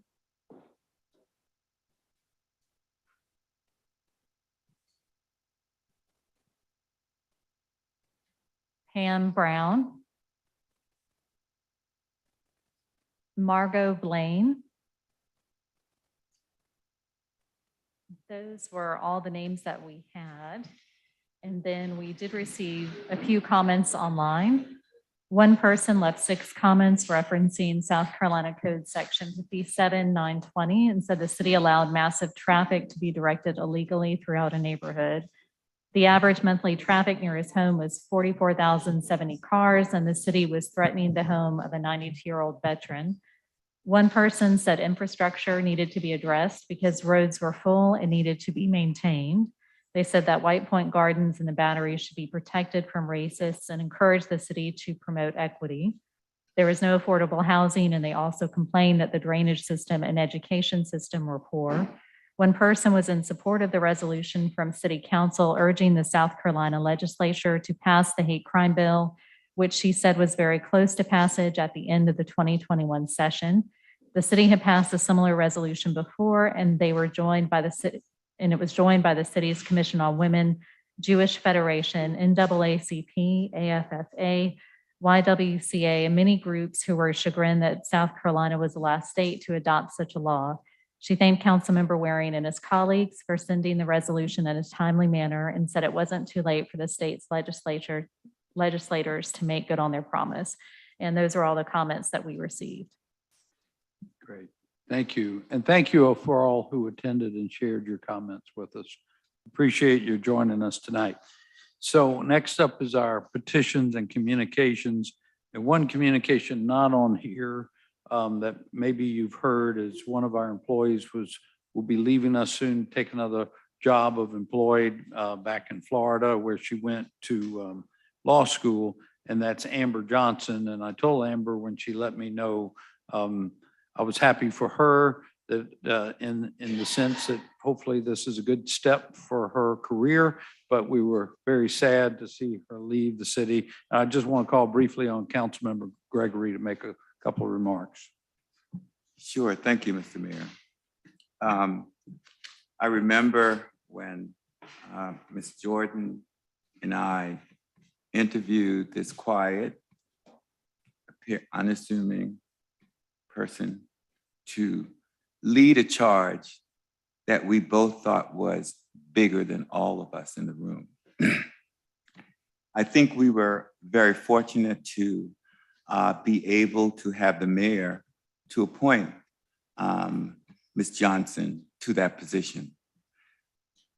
Ms. Johnson will leave here with the knowledge and knowing that she's helped to put the infrastructure in place to move us forward for equity and inclusion. I think history will treat you well. I think your job that you have done in terms of connecting our city nationally, statewide, and locally. The sad part is the two chairmen, myself and council member Saccharin, spent many, many, many hours with Amber Johnson. And as a result of that, we all got to know each other pretty well. And we were pretty open and sometimes in pretty heated discussions regarding equity and inclusion and where our city should go. But Amber was always that rock, that person who kept us focused on our purpose. And for that, I will forever be thankful for being a part of what I think historically will make our city a better place. So again, publicly, I want to just thank you, Amber. And you definitely will be missed. And I hope we can find someone with the same qualities and skills and expertise that you brought to the table. You've always been in the background. People don't see you up here like they see a lot of other people. But you were always in the vineyards, working for the least of us and for our city. So for that, Amber, you will be missed. And I will keep in contact with you. And Godspeed. Thank you for your service, Amber. Appreciate it very much. Thank you.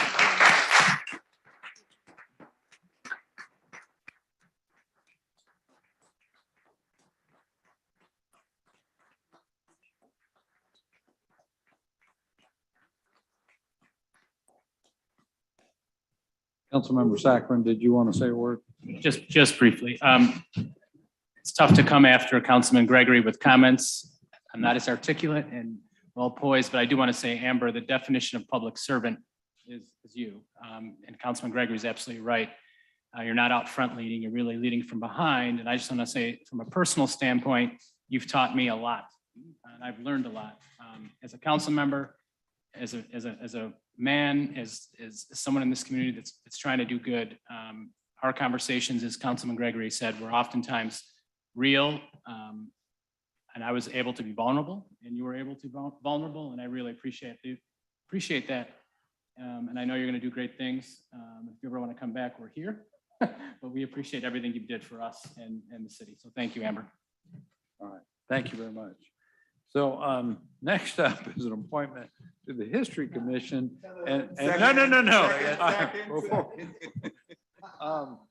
It's last call here. I appointed Councilmember Waring, and no one else volunteered for the council member position on the History Commission. Anybody interested? You're already on. I needed one more. And I didn't have any volunteers. Everybody was so busy, so I did volunteer myself. But going once? What? Councilmember Parker. I would like to nominate Councilmember Parker to the History Commission. Second. I second. Just asking, what is the time commitment? I think it's only You can't do that. one meeting per month. I think the meetings normally last an hour to 90 minutes, and there's no homework. So it's not that big a lift. I need bigger homework. Would you like to serve on the History Commission? I Committee? will do it for you, Mr. Mayor. We got it. All right.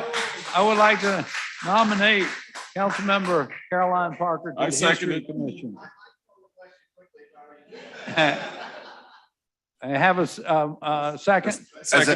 Just as a point of order, the presiding officer can't offer the motion, so we would need. I move for someone approval else. that. Yeah. All right. All in favor, please say aye. Any opposed? The ayes have it. You've got it. No, you really enjoy it.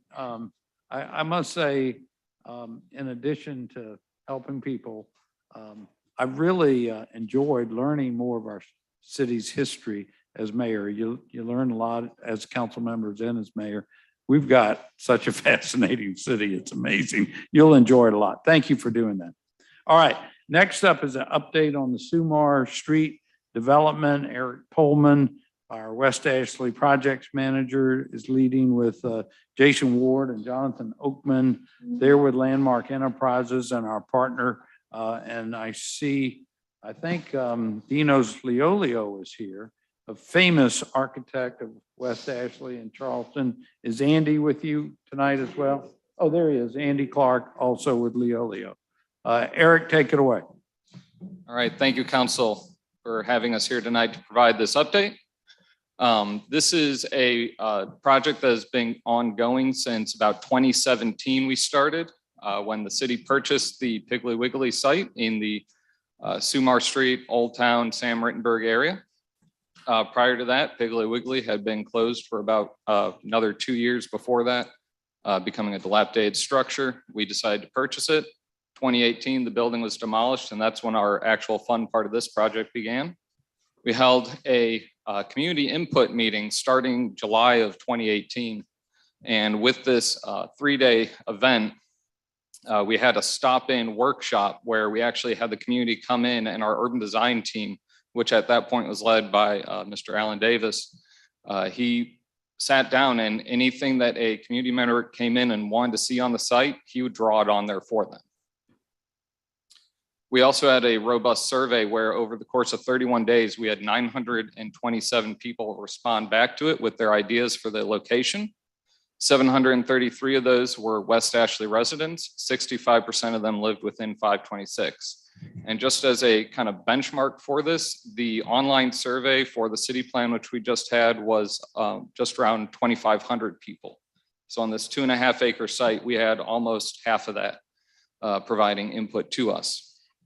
The things they wanted to see here are the transportation improvements that will be occurring. They also wanted to see green space and vegetation. They wanted to see us improve the intersection. Most of them wanted to see passive parks, small scale retail, and restaurants if possible as well. Of the 708 open-ended responses that we received, what came out of it was they wanted parks and green space. They wanted some good, pure retail and commercial, something that was family friendly.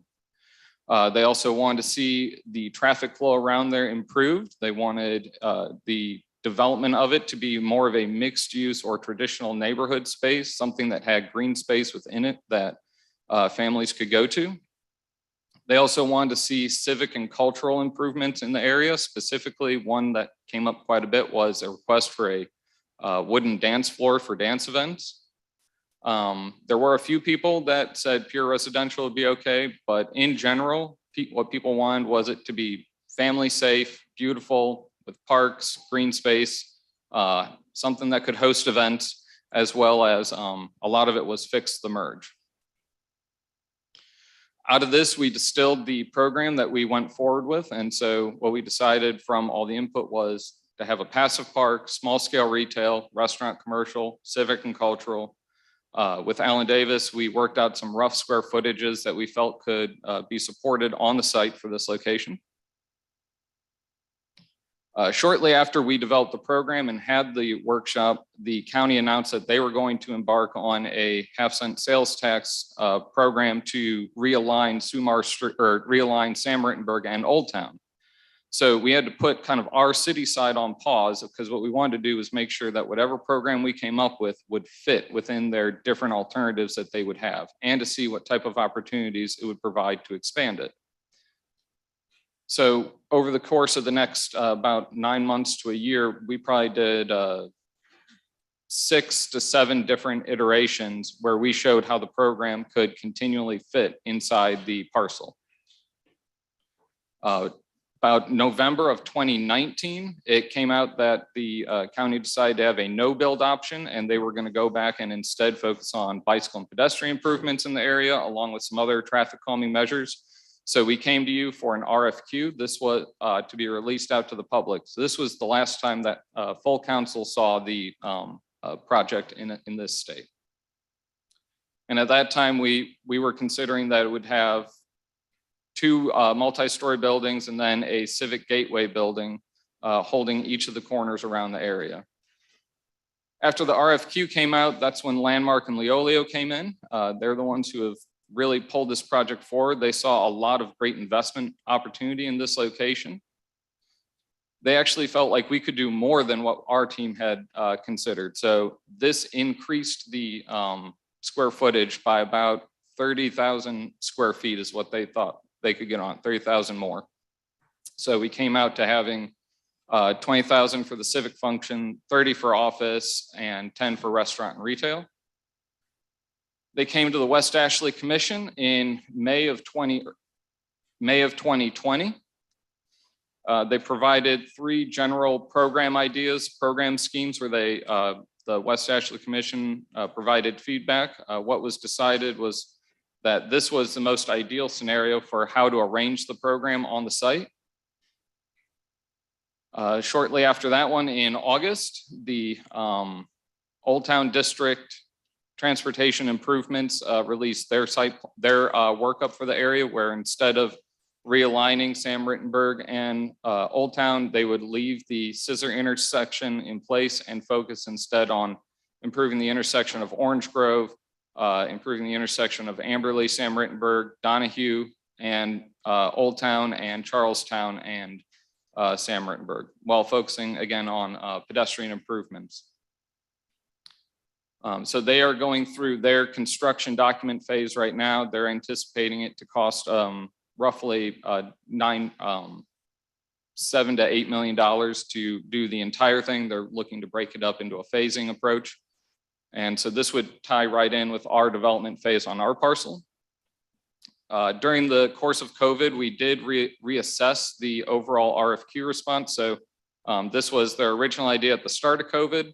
And what we ended up changing by the time we got to a memorandum of understanding was reducing it by 10,000 square feet overall and shifting some of that market and restaurant around to make the project more sustainable and more attainable for our private sector development partners. The civic space and office space have remained the same square footages.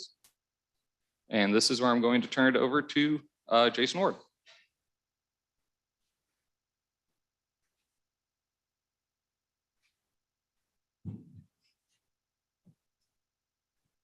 Thank you, Mayor. Thank you, council members. Thank you, City. My name is Jason Ward. I'm president of Landmark Enterprises. We are the selected developer on this fine project for the city. I'd like to just start by, thanking everybody for the collaboration, thanking everybody for the opportunity. We've been working really hard on this project, even though it's been a long time coming. I promise you this project is a fantastic opportunity for the residents of West Ashley. We're not taking this lightly, and we feel like that, this is a community amenity is how we're looking at this, as a gathering place. It's something for everyone. We've listened to the community. We've taken a lot of steps forward to incorporate, their ideas and their requests in this project.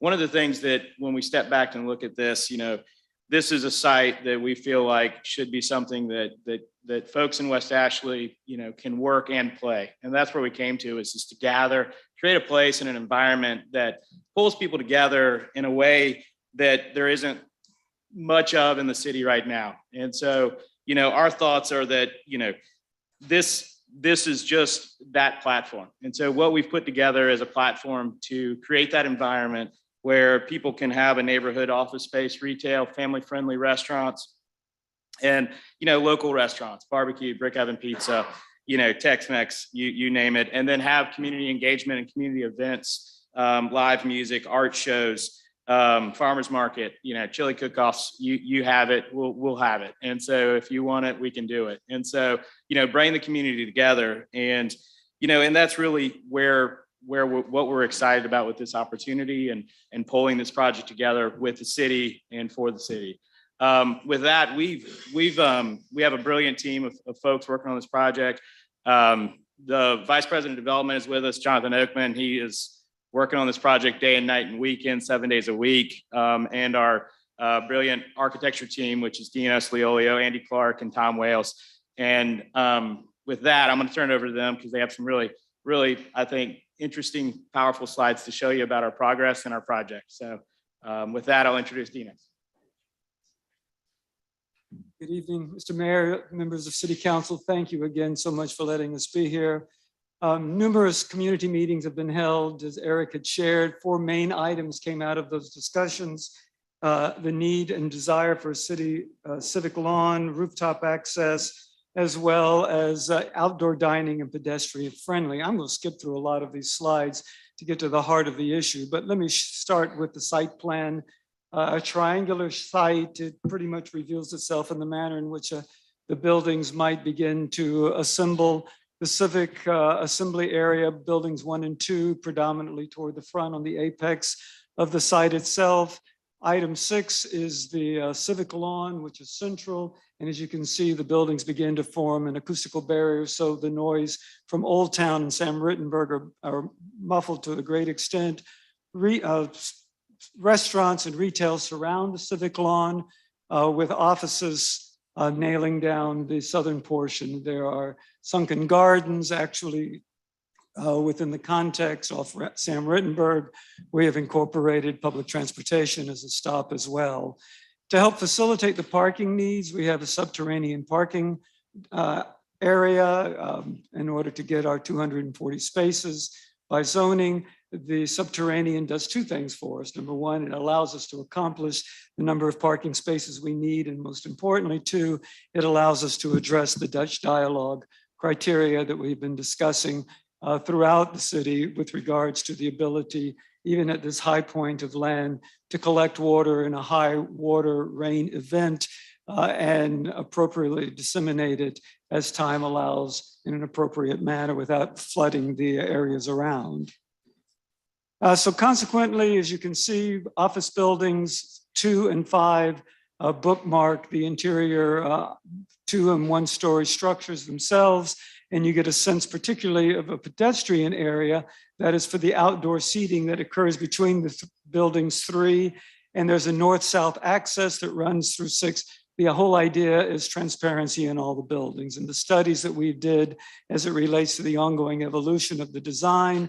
And then we finally got into some of the dialogue as it relates to how these buildings may begin to relate themselves as you come into the West Ashley area as a welcoming to the city and to the historic area of Charleston. With the office building, we've even torn away portions of the main entry here so that we reflect the significance of this elevation. We're studying other elements as well. You can see the above grade stormwater storage tank here that we're dealing with on both sides, north and south of the building. And the elevations, simple masonry, simple steel, the sense of the area here, very, very European, Greek, Italian, Lebanese as well, in terms of its ambiance and the manner in which it begins to respond to the items that we learned through the community meetings. And again, the aspect of what the assembly area might look like, the 3-story office building to the north, and then the civic lawn and the manner in which it relates to the rooftop dining, as well as the second floor areas. There's multiple levels here that give you the opportunity for multiple perspectives as you sit within here. So thank you.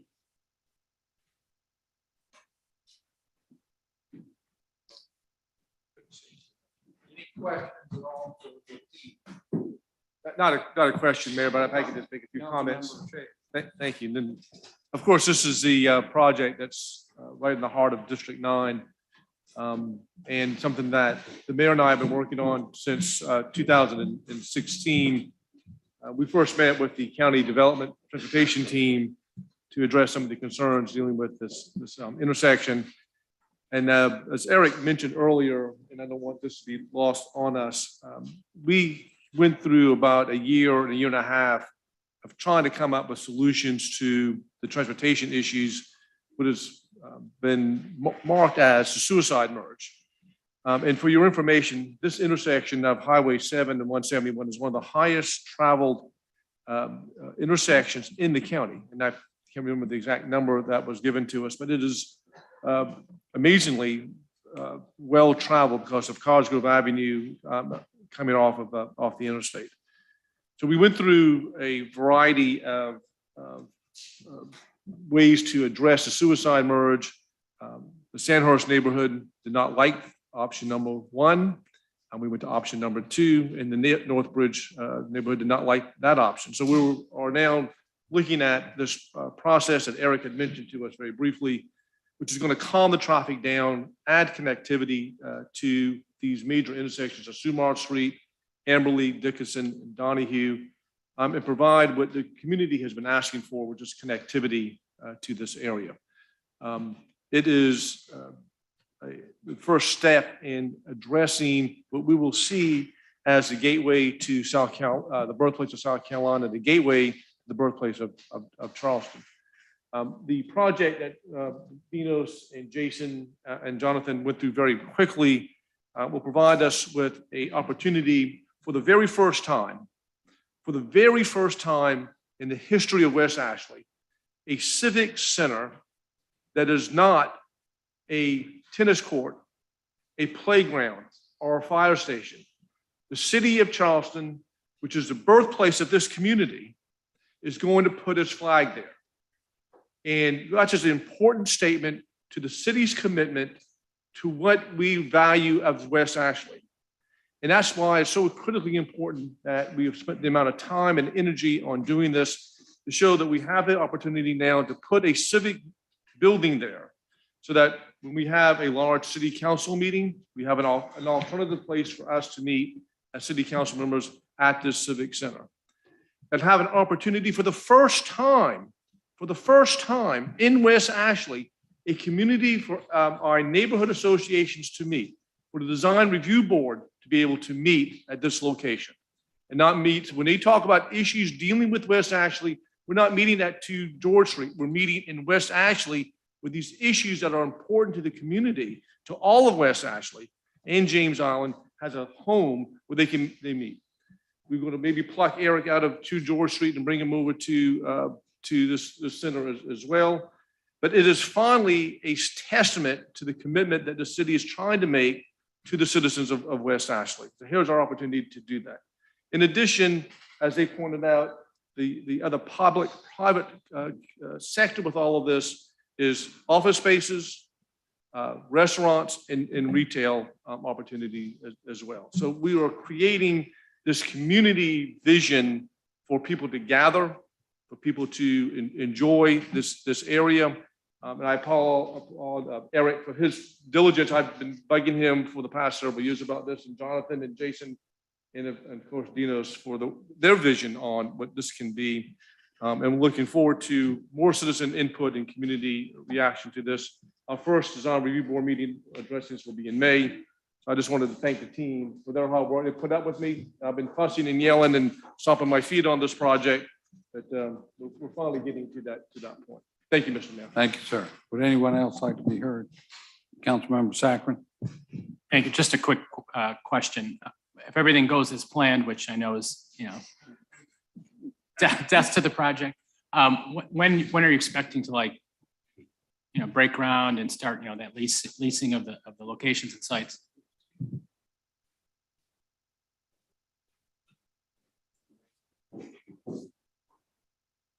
So just in quick consultation, we're thinking some point mid 23, we would be looking to be going for it. Yeah. All right. Well, thank you all for the presentation and our partnership. We're partners in this together.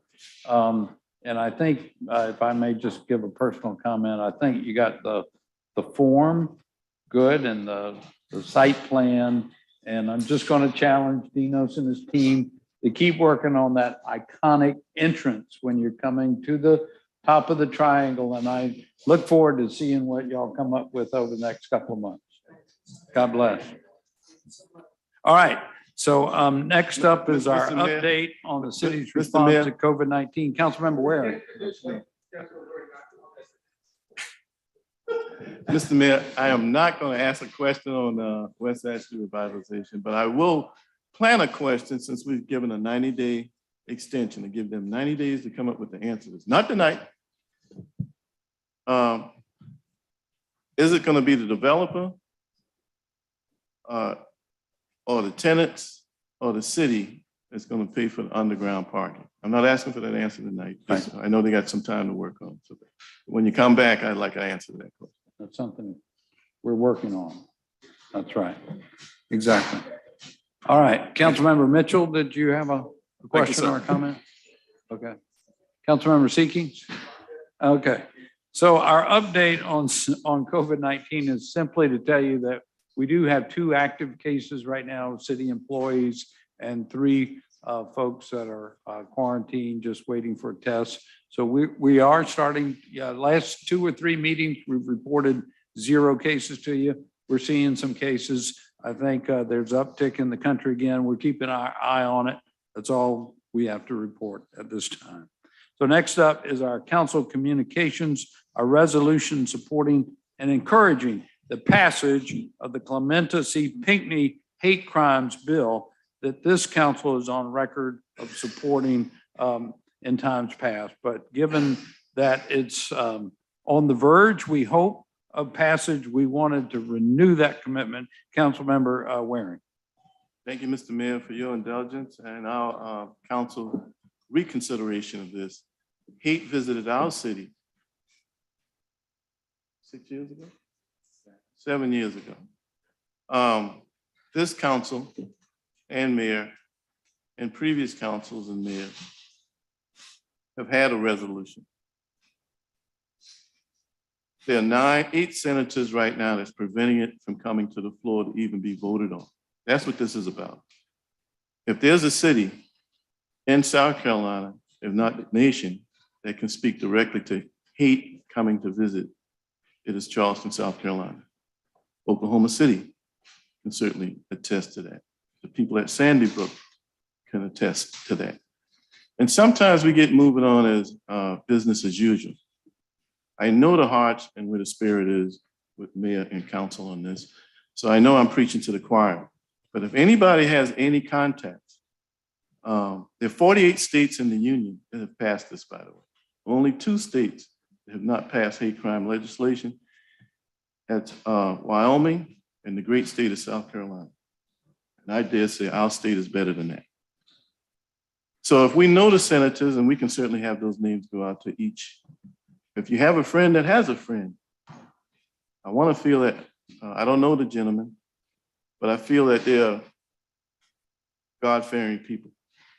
And if this type hate visited Greenville, Spartanburg, some of the areas that these senators represent, I think they'd have a different opinion on it. And I think the politics would move out of the way and right prevail. So thank you for your consideration on this, and especially our clerk of council who had several tries, but got it on, and our legal staff got this out in such a quick order for our consideration this afternoon. Thank you. Great. Councilmember Shades. Thank you, Mr. Mayor, and thank you, Councilmember Waring, for bringing this back up. We did pass a resolution to get this passed several years ago. And we shouldn't overlook that we passed our own city ordinance dealing with hate crime as well. And it's just unconscionable that this state does not have a hate crime bill. And whatever we can do on our part to encourage, to enforce, to strong arm, whatever we need to do to get this thing passed, we need to do that. It is far too long. And for, as Councilman Waring, you just said, if anybody can attest to hate and experience hate in this community, it's the city of Charleston, unfortunately. That's a mark we don't want to carry along, but it is reality. And we need to get this hate crime bill passed. We need to get it passed this year. Thank you. Anyone else? I would like to point out that the 2 original primary sponsors of the bill on the House side was Representative Wendell Gilliard, who used to sit in one of those chairs right there, was a member of City Council, and also Representative Beth Bernstein from Columbia. So shout out to them. They been carrying this water for a long time. Any further discussion? Hearing none. All in favor, please say aye. I think we need a motion and a second. Do we have a motion to approve? Okay. All in favor, please say aye. Any opposed? The ayes have it.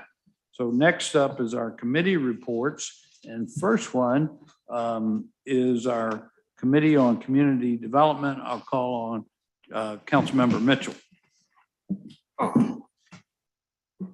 Community Development Committee meeting was held on April 21st at 3 p.m. And normally I usually have a short meeting, but this wasn't a short meeting. This was a 3-hour meeting. And we have had a lot of things on the agenda, and we had a lot of discussions on a lot of these items I'm going to name on the agenda on the 21st.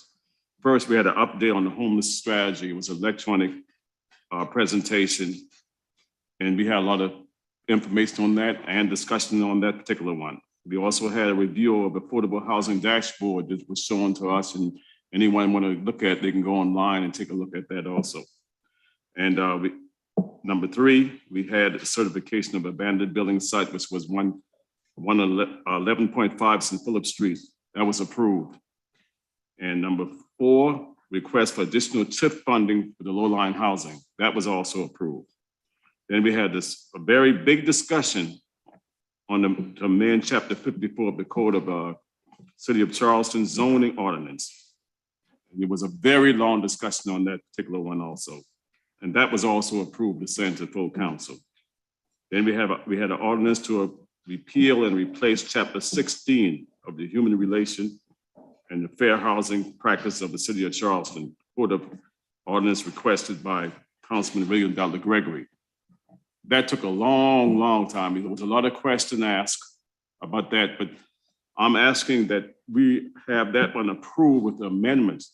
And I'm going to ask our attorney to come and explain the amendment on that particular item. But could we go and approve those other items? In the meantime, I'll move for approval for those items and wait till she finishes with the amendment so far as explaining the amendments to everyone on the fair housing. All right, so the motion is to approve KA 1 through 5 at this time. Is that correct? Correct. All right. And does that include the one on accessory uses? Yeah, we're going to approve that too. That's the old business. That's also was approved. Old business was approved. So I want to have that motion to approve that, and we'll come back to the fair housing. Okay. So we'll take all of them together, including the ADUs, and come back to fair housing. Correct. Does that sound like a plan for everyone? All right. I have a second on that. Second. All right. Any discussion on any of that? And technically, the 1 and 2 were just presentation. information purposes. Yeah, So presentation. really, from a practical matter, we're approving 3, 4, 5, and B1. B1. Does that sound right, Madam Clerk? Correct. Yeah. Yes. Old business. And the micro units one will get a final reading later on in the agenda. Correct. Great. I just want to say, Councilman Mitchell's right, it was a long meeting, but I'm gonna tell you, we got a lot of good work done in that. In particular, on the micro units. Everybody's on the same page, but I think I'd like to thank Mr. Roberts because he certainly contributed. He was another member of the committee almost, but anyway, contributed with some very good ideas that will make leases going forward in that area, and parking hopefully, and enforcement that Councilmember Ross was very serious about. I think will make those units fit into neighborhoods a lot more easy as a result of that working together in that committee. So I just wanted to recognize all input that made what the ordinance coming in a better product that's on the floor tonight. And for my own edification, but maybe also for those that might be watching on YouTube, could someone, maybe Gianna or legal, explain for little number 5 with the parking adjustments for affordable housing, and also for the accessory dwelling units, what we're approving tonight, what it means for everyday folk?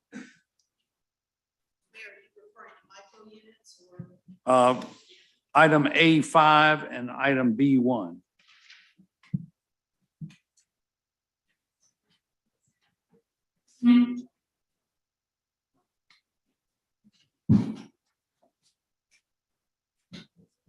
So, Mr. Mayor, members of council, so the micro, as we've been calling it, the micro unit ordinance, honestly, for everyday folks, it won't change anything. For developers who want to develop in that unique style and meet the criteria that's established in the ordinance, they will be able to have a lower parking standard than they otherwise if they were building multifamily elsewhere in the city. So if they meet those criteria, they'll be able to build less parking as a part of their overall building.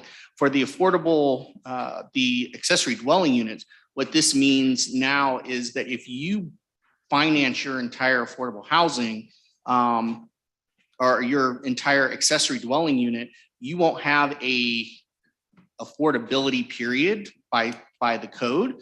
But again, more often than not, these are naturally occurring affordable dwelling units. You just can't demand the kind of rent that you can for a luxury apartment for a 350 square foot converted garage. So the reality is they will become affordable housing kind of naturally. But if through any of the grant programs that Gianna's team provides or anything like that, there's a city subsidy, then they would have an affordability period attached to them. I see. That makes sense. All right.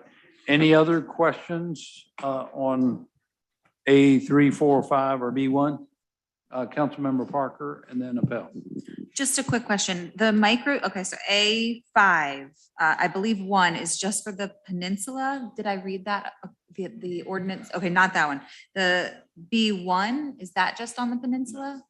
That's for the entire It's city? citywide Okay. as well. Councilmember Appel. Yes, Mr. Mayor, thank you. Yeah, we're going to let freedom reign with ADUs citywide in the city of Charleston. My question was regarding the ADU ordinance. We're giving these amendments first reading this evening, and then we'll have second and third reading presumably at the next council meeting. My follow-up question is, since this is a zoning ordinance, do we have a public hearing component as part of that, or does it just go to second and third? Or we already had the public? Yes. Okay. What's up for? No. The ADU ordinance is up for a first reading. It was deferred.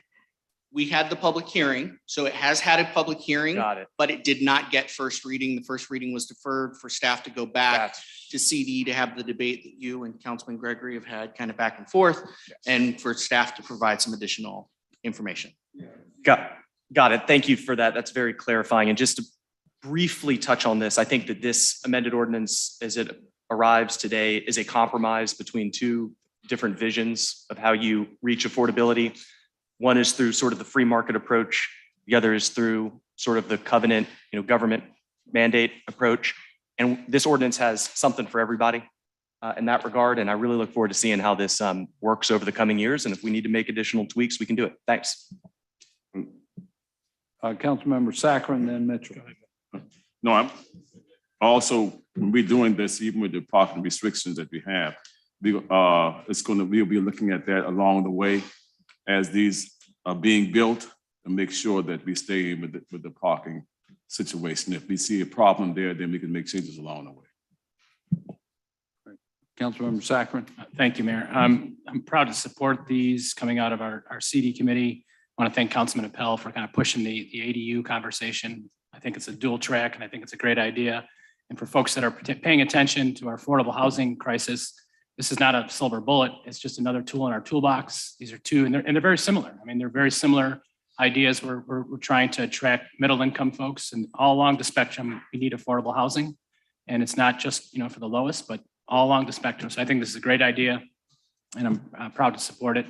And we have to have additional conversations. And Councilman Mitchell, thank you for indulging us for 3 hours, but we got work done. So, all right, Councilmember Gregory.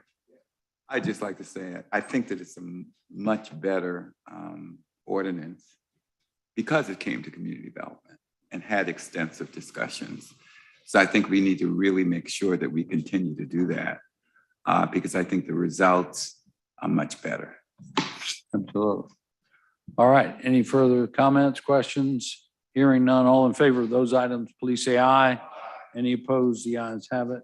Thank you, Mr. Roberts. We appreciate your contribution to this discussion as well.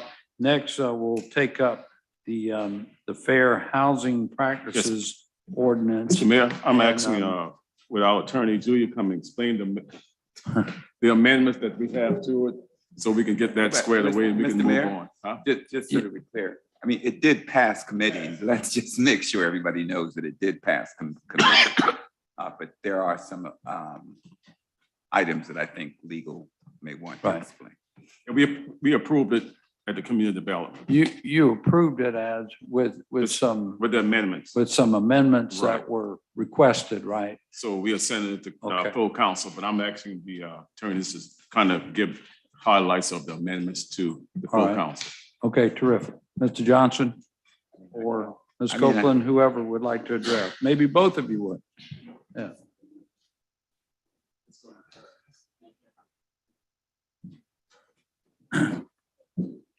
Thank you. I can give you the procedural history on this one. So the original version that was taken to CDC is the procedural, it's essentially the South Carolina Human Affairs Commission statute providing the procedural and the enforcement mechanism for the Fair Housing Act. It was whittled down to an ordinance version for consideration for CDC, but instead of the Human Affairs Commission, it was noted that the HARC, the Human Affairs and Racial Conciliation Commission, would be taking on the investigatory and the enforcement mechanism. So during the meeting, it was recommended that that be removed and that we just have city enforcing, investigating through its legal department. So that was one big change that came out of the CDC, as well as the removal of number 7, where it would allow the commission to take donations and grants in order to enforce the ordinance itself. So that's the version that you have in front of you today for consideration. All right. Any further consideration or comments or questions about the ordinance as Yes. it stands now? Yes, Yeah. Councilmember Councilmember Gregory. Yeah, just a comment. And I will note that Councilmember Gregory brought this item to us for consideration. Thank you, sir. Yes, especially, I mean, we're celebrating 54 years of the Fair Housing Act. I just think it's pretty appropriate for this council to move forward with providing more enforcement. We've always had a fair housing piece of legislation, our ordinance, but this gives it a bit more teeth. And by that, I think it's very important for us to know that it has to be under the jurisdiction of a government entity. If it's not under the jurisdiction of a government entity, it would not pass the muster as being substantially equivalent. No nonprofit will be able to make the decisions with respect to subpoena, et cetera, et cetera. All that has to flow through our legal department. Don't talk bad about my friend, Mr. Meadows over here. We got that. We got that. I'm just kidding. I'm sorry. And that is not to say that there are some subcontracting activities that we would partner with the Urban League, who already has a FIP, a Fair Housing Initiative program. And at the national level, they look pretty well on localities that have a FIP and a FAP. The question is, how are we going to pay for it? It's going to be paid for through the Department of Housing and Urban Development. That is not to say that the city must not have some resources tied to it.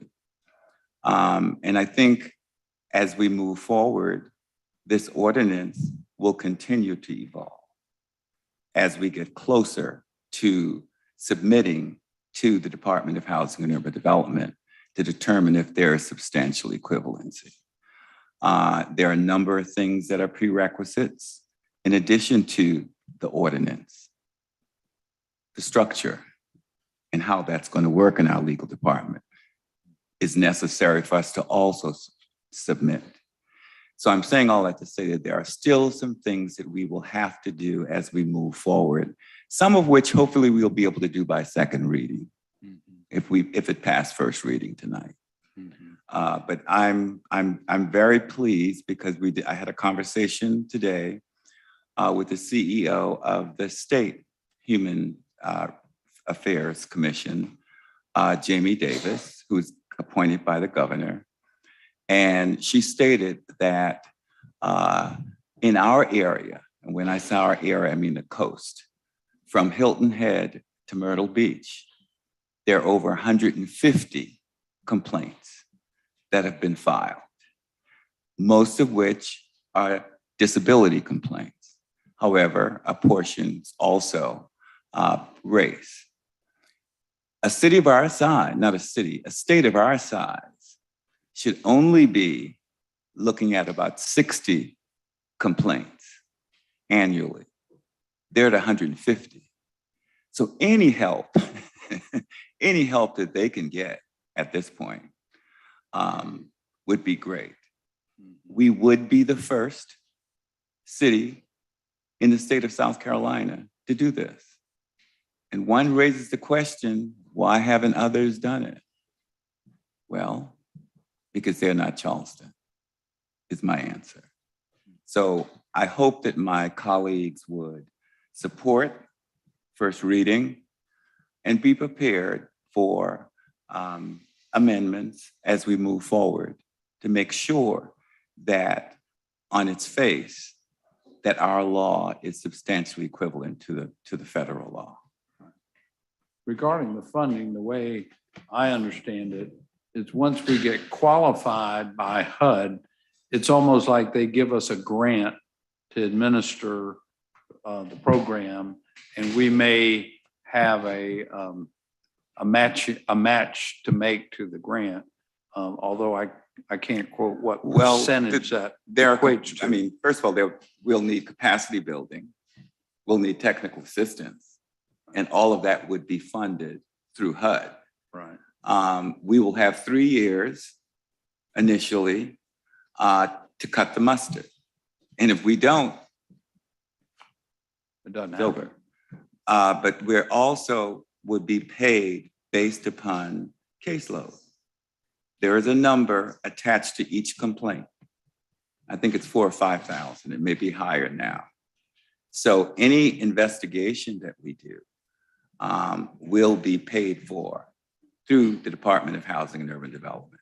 And yeah, you can call it a grant, but we're working for them really. Right. So they're paying us for what we're doing. Understood. Councilmember Mitchell. Yeah, and Mr.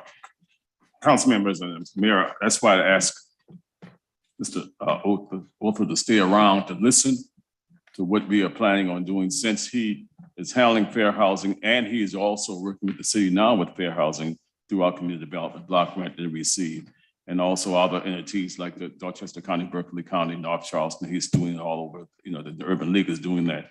So we can partner with them, if you may, when we get to a certain point in the doing with the Fair Housing Act. So I just want to throw that out to you. So we'll be doing some other things.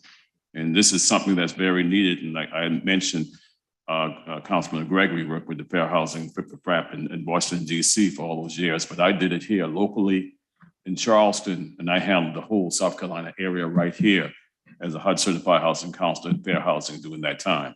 So I was very aware of what fair housing is about, and people don't understand there's a lot of fair housing complaints here, right here in Charleston.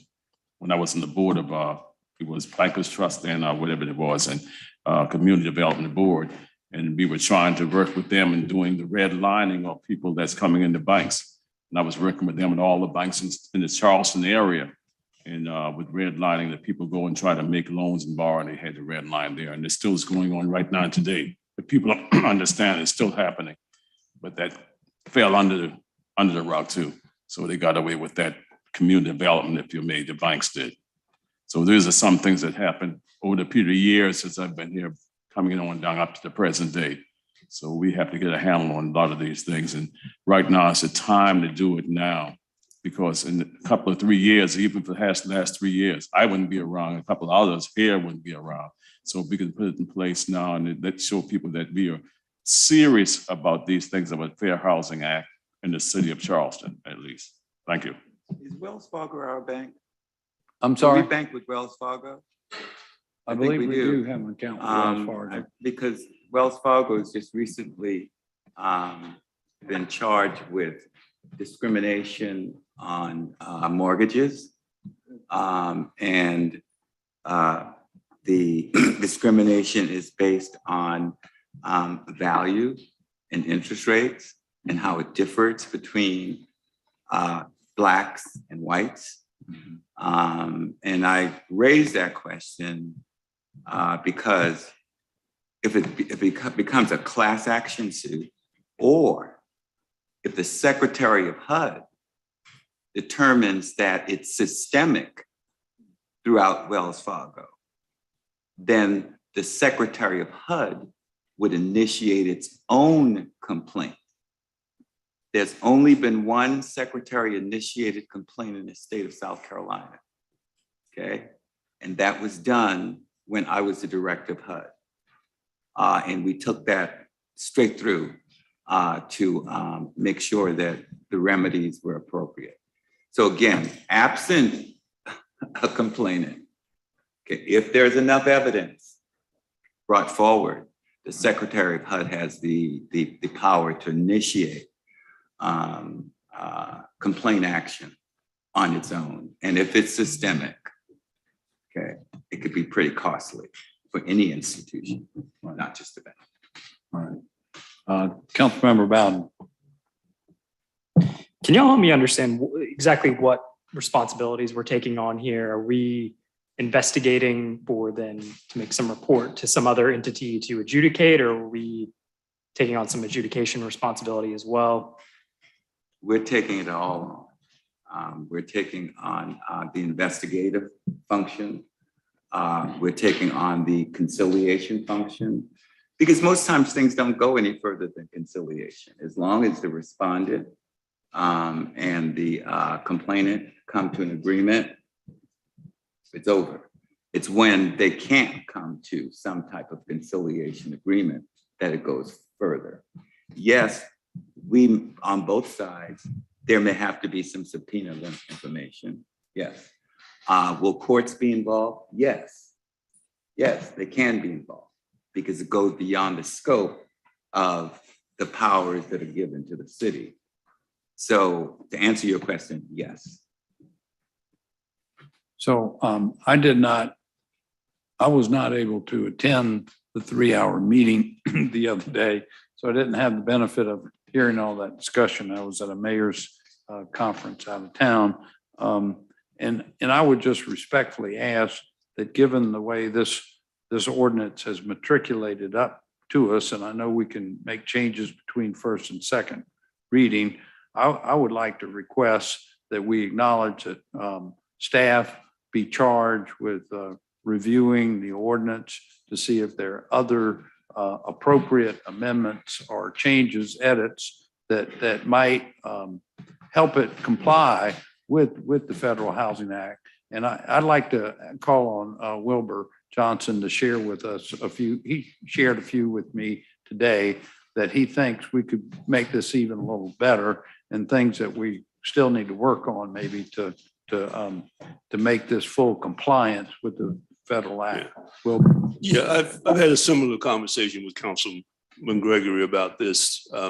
The present legislation, I think, provides sort of a good template for what I think Councilman Gregory and other members of council are trying to accomplish, and that is how to investigate and enforce fair housing practices and laws.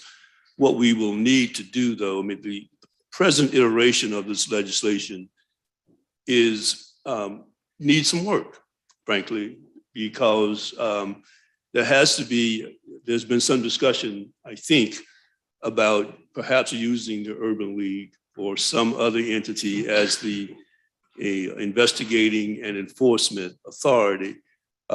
We will need to be fairly clear in our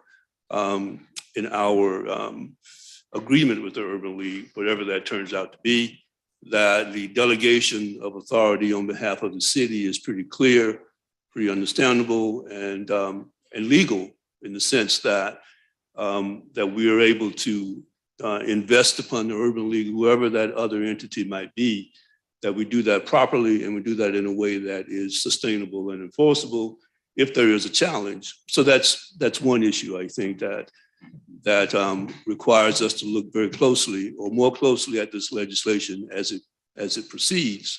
Another issue has to do with the fact that the current legislation indicates that it's subject to the APA, or Administrative Procedures Act of the state of South Carolina. At the moment, there's no state entity actually involved. The APA covers state action or a state entity or some dispute with a state entity. We do not have that at the moment. So we will need to somehow reconcile the legislation, the language of the legislation that speaks to the APA, or that the legislation is subject to the APA, to be sure that we can properly invoke the authority of the Administrative Procedures Act. A third issue, I think, has to do with the fact that the current legislation suggests, actually requires, that the city attorney sue for unlawful or fair practices in federal court. And I think we need to be sure that there's a proper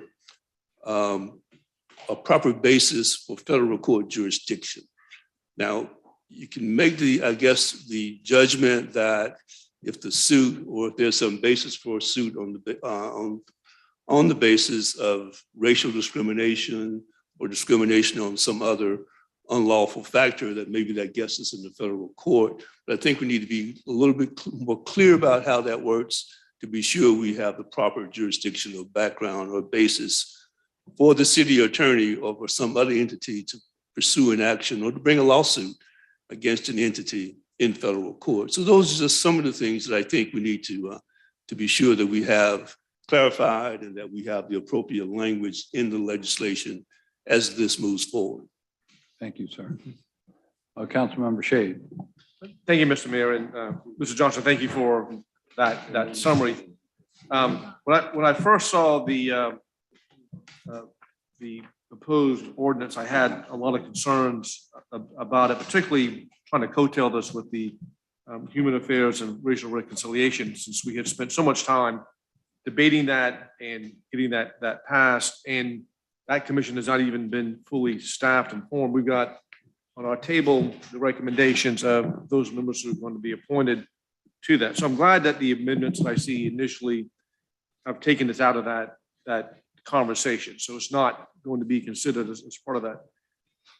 But I understand what we're trying to do here. So I think it's not only noble, but unfortunately, I think it's probably necessary what we're trying to accomplish. And I pulled out and read this afternoon our existing ordinance dealing with this. I'm very proud that we have a history of an ordinance dealing with fair housing, because I can't think of anything more insidious, quite frankly, of a person being denied an opportunity to rent, to own, or to build a house because they've been discriminated against for whatever reason. And I think that just speaks volumes as to what we're trying to accomplish here. But I have to tell you, I got some real concerns about some of the issues on here. Let me just point out a few of them. For instance, under subsection section 16-24.02, section 8, under F, sounds like we're talking about the city having the ability to issue a subpoena ducis tecum. Now, how can a city have the ability to issue a subpoena ducis tecum? I mean, a subpoena ducis tecum is something that a party in a civil action issues to another party to try to produce documents and records. And how does this is not Congress. I mean, Congress has the ability to issue a subpoena, but how does a city impose upon itself the ability to say, on behalf of the city of Charleston, I'm issuing my own subpoena without the institution of an existing pending case going forward? And in doing that, this just sounds unconstitutional, quite frankly, to be able to do that. Then further down, when you go to section 9 under section 16-24.03, again, they talk about subpoenas, and subpoenas, for those of us who don't practice law, subpoena is not just a request to do something, it is a demand. And if you fail to abide by a subpoena, you can be held in contempt of court. Donald Trump, as you may have heard, has been held in contempt of court for failure to comply with the subpoena ducis tecum.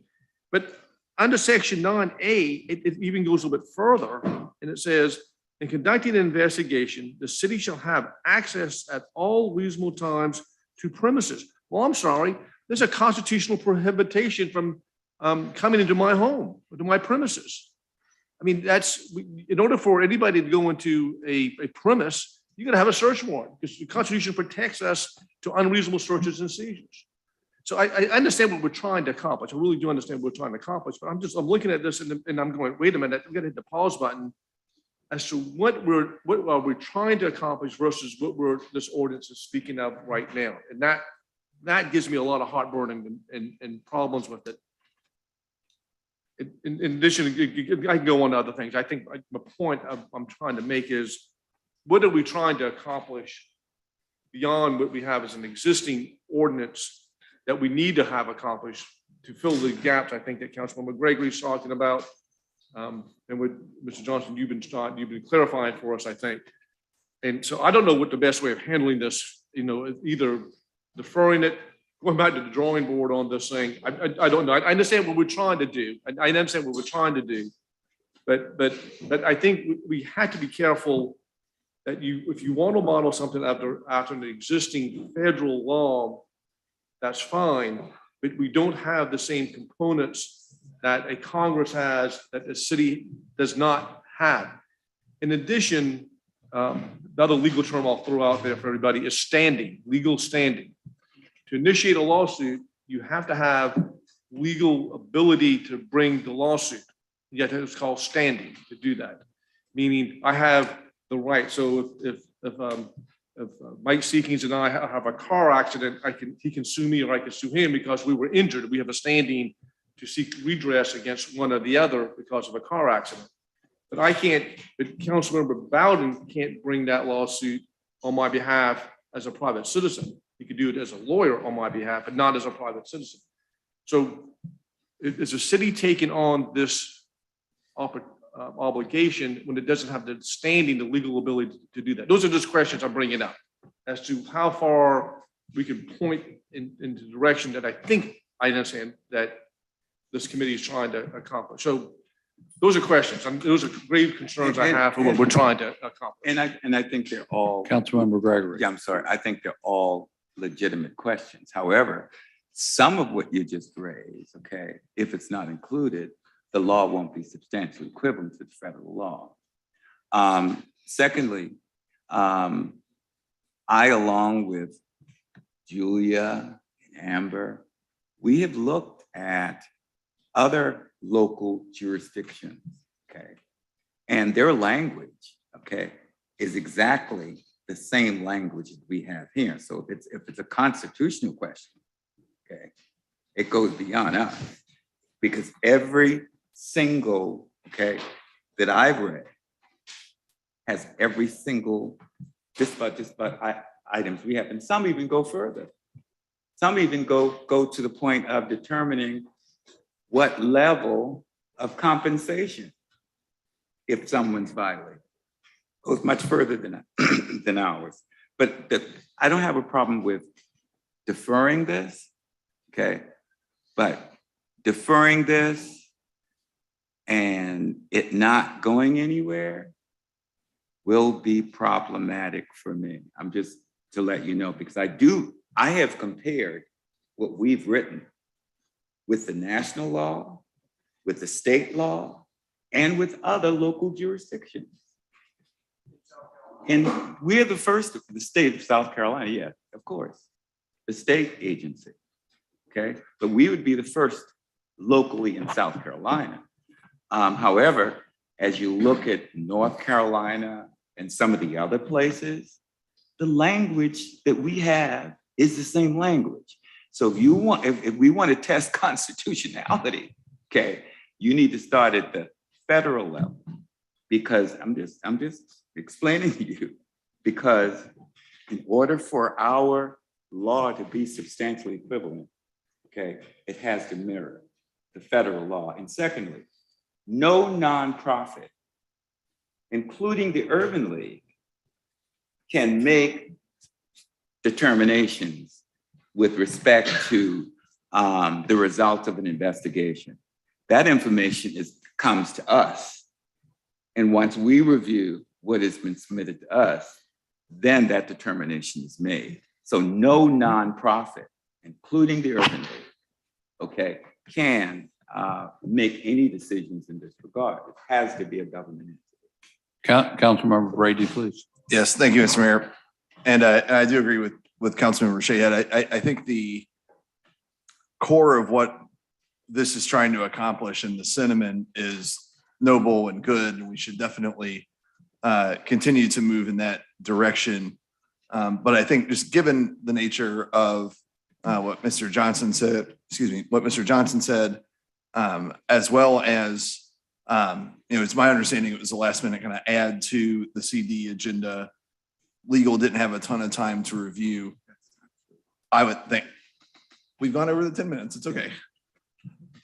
I would like to offer the motion to defer, but only for 90 days, to allow Giona and the legal department adequate time to craft an ordinance and go through some of the answering of the questions that Mr. Johnson has rightfully brought up on this. Thank you, Mr. Mayor. All right. Hey, Mayor, and I'm for deferral, okay? Okay, is that a second? I mean, that's a second, but, Okay. but my, right, but there's a but here. First of all, I think 90 days is too long, because what you're talking about doing, we've done it. Been there, done what you're talking about. And that's where it's very problematic for me that folks don't clearly understand that before we bring something to them, we're gonna do our due diligence. We've done everything you just said to do. So with 90 days, no, I don't think 90 days, if I can amend it to 30 days. Why don't we ask legal department legal. how much time they think they need to work on it? We can work. So, Put them on the spot. so I'll Julie come and to you in I are just a sort of minute. tag teaming this. What's your thought on the actual time to rework it? I mean, there are a couple of things that need to be done. One, we need to be certain that the basis for the city's implementation of action, I think, is sound. And secondly, if we are certain that the city has a sound basis that the city can then vest upon another entity, such as the Urban League, in a way that provides that entity with a legal basis for an investigative or an enforcement action. So there's sort of two levels to that. I think Julie. just, thanks, Wilbur. So the research that we've been doing today is reaching out to, there's great versions of this ordinance in North Carolina, Durham, Winston-Salem, Charlotte, and they're written in a form that we could easily adopt and change to make it our own. The question of the subpoena power, that's something we still need to figure out. Just because Charlotte or North Carolina has its own chartering legislation that gives municipalities the right to subpoena. So we need to make sure that we have the same kind of enforcement power. So those are questions we need to get answers to. We can do that, what, 30, 45 days? I mean, we can do that. Yeah, I think 30 to 45 days would be the least amount of time. Let's give them 45 days to be. Okay, so I got Saccharin, Bowden, and Seekings. Thank you, Mayor. I'm good. You're good? Councilmember Bowden? Thank you. And 45 days does seem sort of tight. And Councilmember Gregory, I do not at all mean to suggest that you didn't do your homework here or that everybody else involved didn't do their homework. I just haven't been privy to all that conversation. And sitting here, and this is the problem with lawyers generally, is we come up with problems. I have about 1 million questions, and starting with the ones that they just suggested. I also want to know, just from a practical standpoint, if anybody has come up with an idea of the number of new staff that we're going to need to take on, the institutions we're going to need to create. And so I think maybe more than just legal work is going to need to be done, and figure out how much this all is going to cost, whether the HUD funds are going to cover it, because you said they're sort of prescribed based on the number of cases, whether we're going to have those cases or whether we're taking on additional expenses. So I would think that 90 days would be appropriate just for all that. And then not only for them to do the work, but then to educate me. So that would just be my suggestion, is that there's, I think, a ton to get done here. And I just don't want to put anybody in a bind, saying 45 days, then we come back and do all this over again. Councilmember Seekings? Just briefly, I didn't really actually come here to practice law tonight. I came here to sit as a city councilman, but just a couple things. I think one, first and foremost, we don't want to put something out there that doesn't establish on the front end what Mr. Johnson was alluding to, although I don't think he used the exact word, and that is, where does jurisdiction vest when we adopt this as we go through the process? And if you look, and I did this today, I looked at how our proposed ordinance is drafted, and I went and looked at, thanks to our legal counsel, they pointed me towards the Code of Federal Regulations. And one of the questions that I have is, in pursuing our ordinance as a city, where we pursue it on the legal side. And Mr. Johnson alluded to, well, if you've got some issues of unfair housing and the like, that may get you into federal court. Well, he's right about that, but the way it gets you into federal court, if I'm not mistaken, and I'll stand down if I am, is by bringing an action pursuant to a federal statute. We can't just walk into federal court without having a federal statute. And if you look at the Code of Federal Regulations, one of the things that caught my eye was what makes a law inadequate on its face for purposes of certification as a co-sponsored HUD city. And there are a few things, and I don't want to go through all of them, one of which is you alluded to is handing any of these administrative duties, and it's not just final decision-making, it's administrative duties to a third party. Okay, that's one. And we can go through that, and I think you're well aware of that. But the second is we have to bring the action to a court of competent jurisdiction, which is empowered to do the following: award the plaintiff, the complainant, actual and punitive damages. We can't do that in city court. We can't do that. So there's got to be a way to get to a court of competent jurisdiction, and that we have to figure out before we put this out there, because we will put ourselves way behind the eight ball if we don't do that. So with all due respect, council member, I know you've worked really hard on this, but 45 or 60 days compared to, the whole process, I think we need to get this right. And we need to get legal answers to what path we pursue and how we attach jurisdiction to a complaint for a violation of the city's unfair housing practices ordinance, whatever it is. I did go back today, by the way, and look at our currently existing ordinance. And it's got some things in there that are actually interesting. It is linked to the criminal code. I'm sure you're aware of that, which actually makes it criminal per se if you're found to have violated it civilly. We probably need to fix that, by the way. But that's a whole different issue. But I would just caution and ask a deep breath be taken, and we figure out through our very competent legal staff the actual jurisdictional process by which we are going to pursue and enforce a city of Charleston adopted fair housing practices ordinance, as opposed to a state or a federal fair housing practices statute, which attaches federal jurisdiction. And that's just one of the issues. There's plenty more, but I'm not getting paid by the hour for this. Well, I am, by the way, for the record, it's $5. And I think probably the advice I gave is just worth that. So with all due respect, I think at a minimum to put this team under a microscope and come up with those answers in 30 or 45 days is aggressive. And I think that we should give them a little more time. So anyway, with that, I think 90 days is the right number. Can we do, can we do this? Can we proceed with a motion to defer?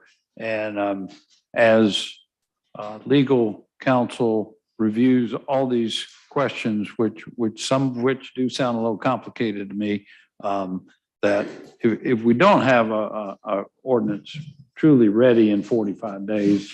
So Mayor, maybe this. To give us a report back in 30 days on how you're doing, what you really think you need, and assess it from there. We want to move it along, is the point, Councilmember Gregory.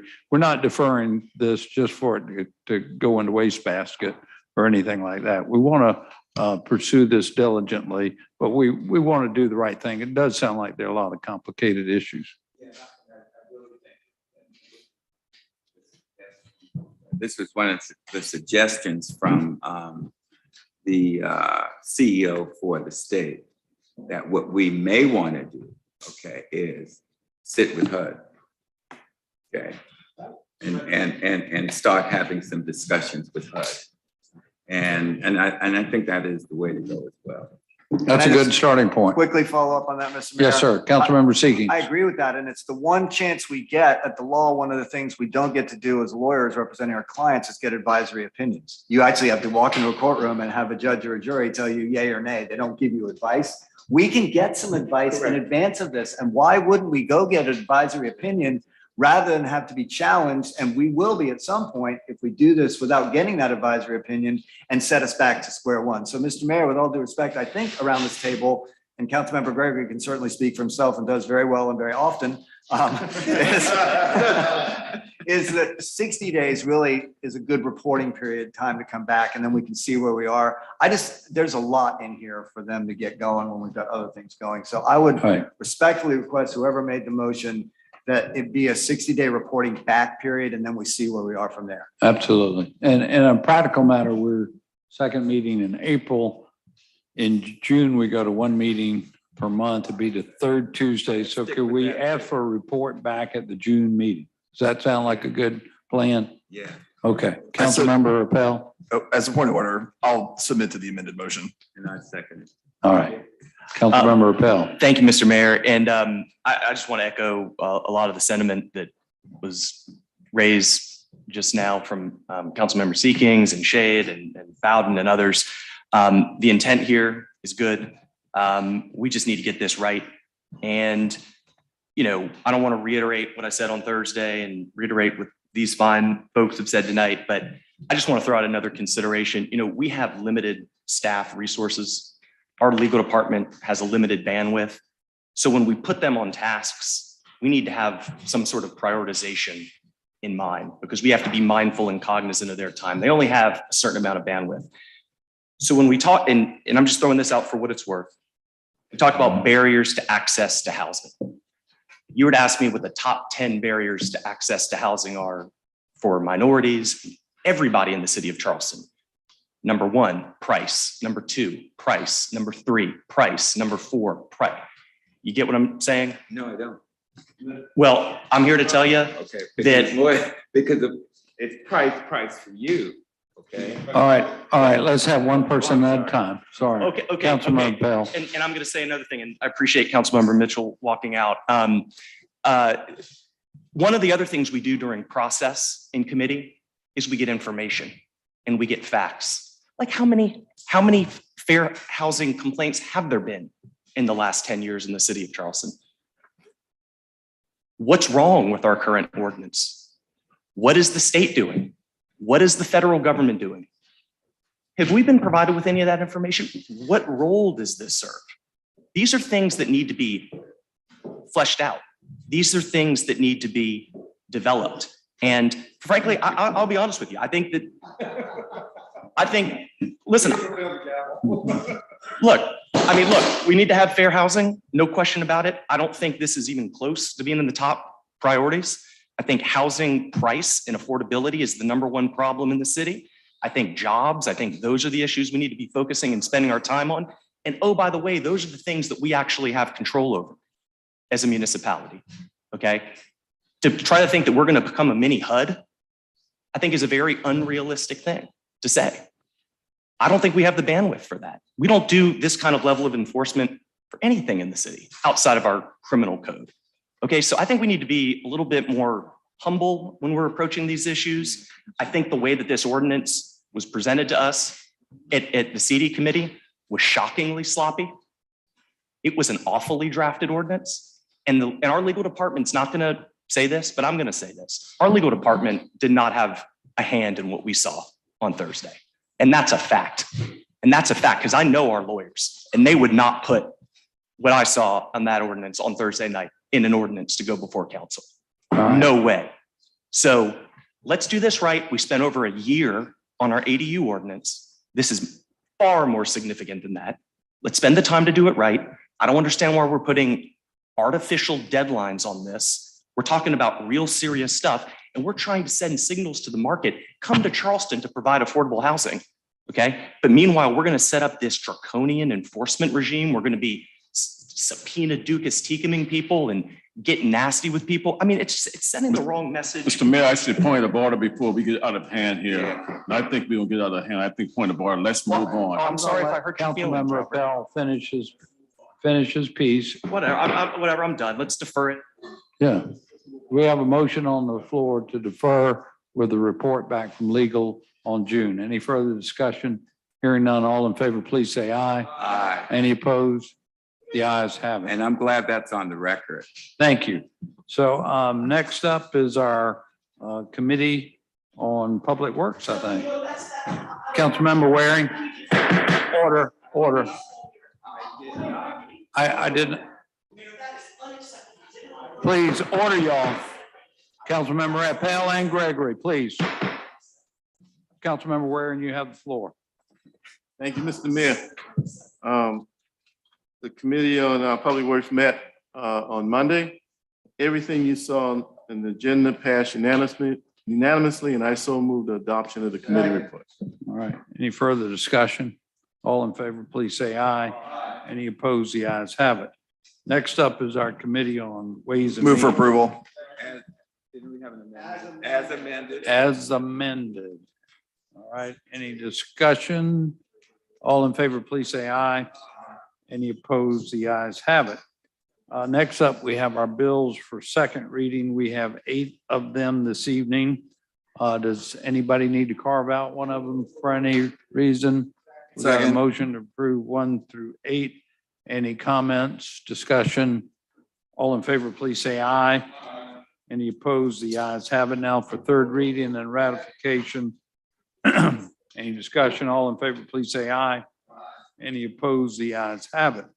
Our bill up for first reading is deferred. So we have a miscellaneous business of 2 executive sessions. One, to receive legal advice regarding a settlement proposal for the 334 Dewberry appeal, and the other an executive session to receive legal advice regarding Charleston School of Law. Let me say beforehand, I will recuse myself from the second matter. And if we go into a continuous executive session, I'll excuse myself when we get to the second matter. Can I entertain, and we'll maybe take a 5-minute break before we go into executive session, maybe 7. Could I entertain a motion that we go into So moved. executive session for those 2 items? All in favor, please say aye. Aye. Any opposed? The ayes have it. I think our visitors are down to where we might just conduct the executive session in here. So I got 8:08. Let's start back at 8:15 right here, executive session.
Call us back into session. I Let move the- that we come out of executive session. Can I entertain a motion that we come out of executive session? All in favor, say aye. Any opposed? The ayes have it. Let the record show no action was taken while we were in executive session. And I'll confirm with Mayor Pro Tem, no action was taken while I was out of the second half of executive session. Thank you. And can I entertain any motions regarding item number 1 regarding any legal advice on a settlement with Thank you, Mr. Mayor. I would move in the matter of the Dewberry litigation that we as a council authorize our legal counsel to move forward with negotiations in anticipation of settlement under terms that are acceptable to the city and consistent with the terms required by the neighborhood association. I have a second. Any further discussion? All in favor, please say aye. Aye. Any opposed? The ayes have it. Any further motions to be made? We have a motion to adjourn by acclamation. We are adjourned.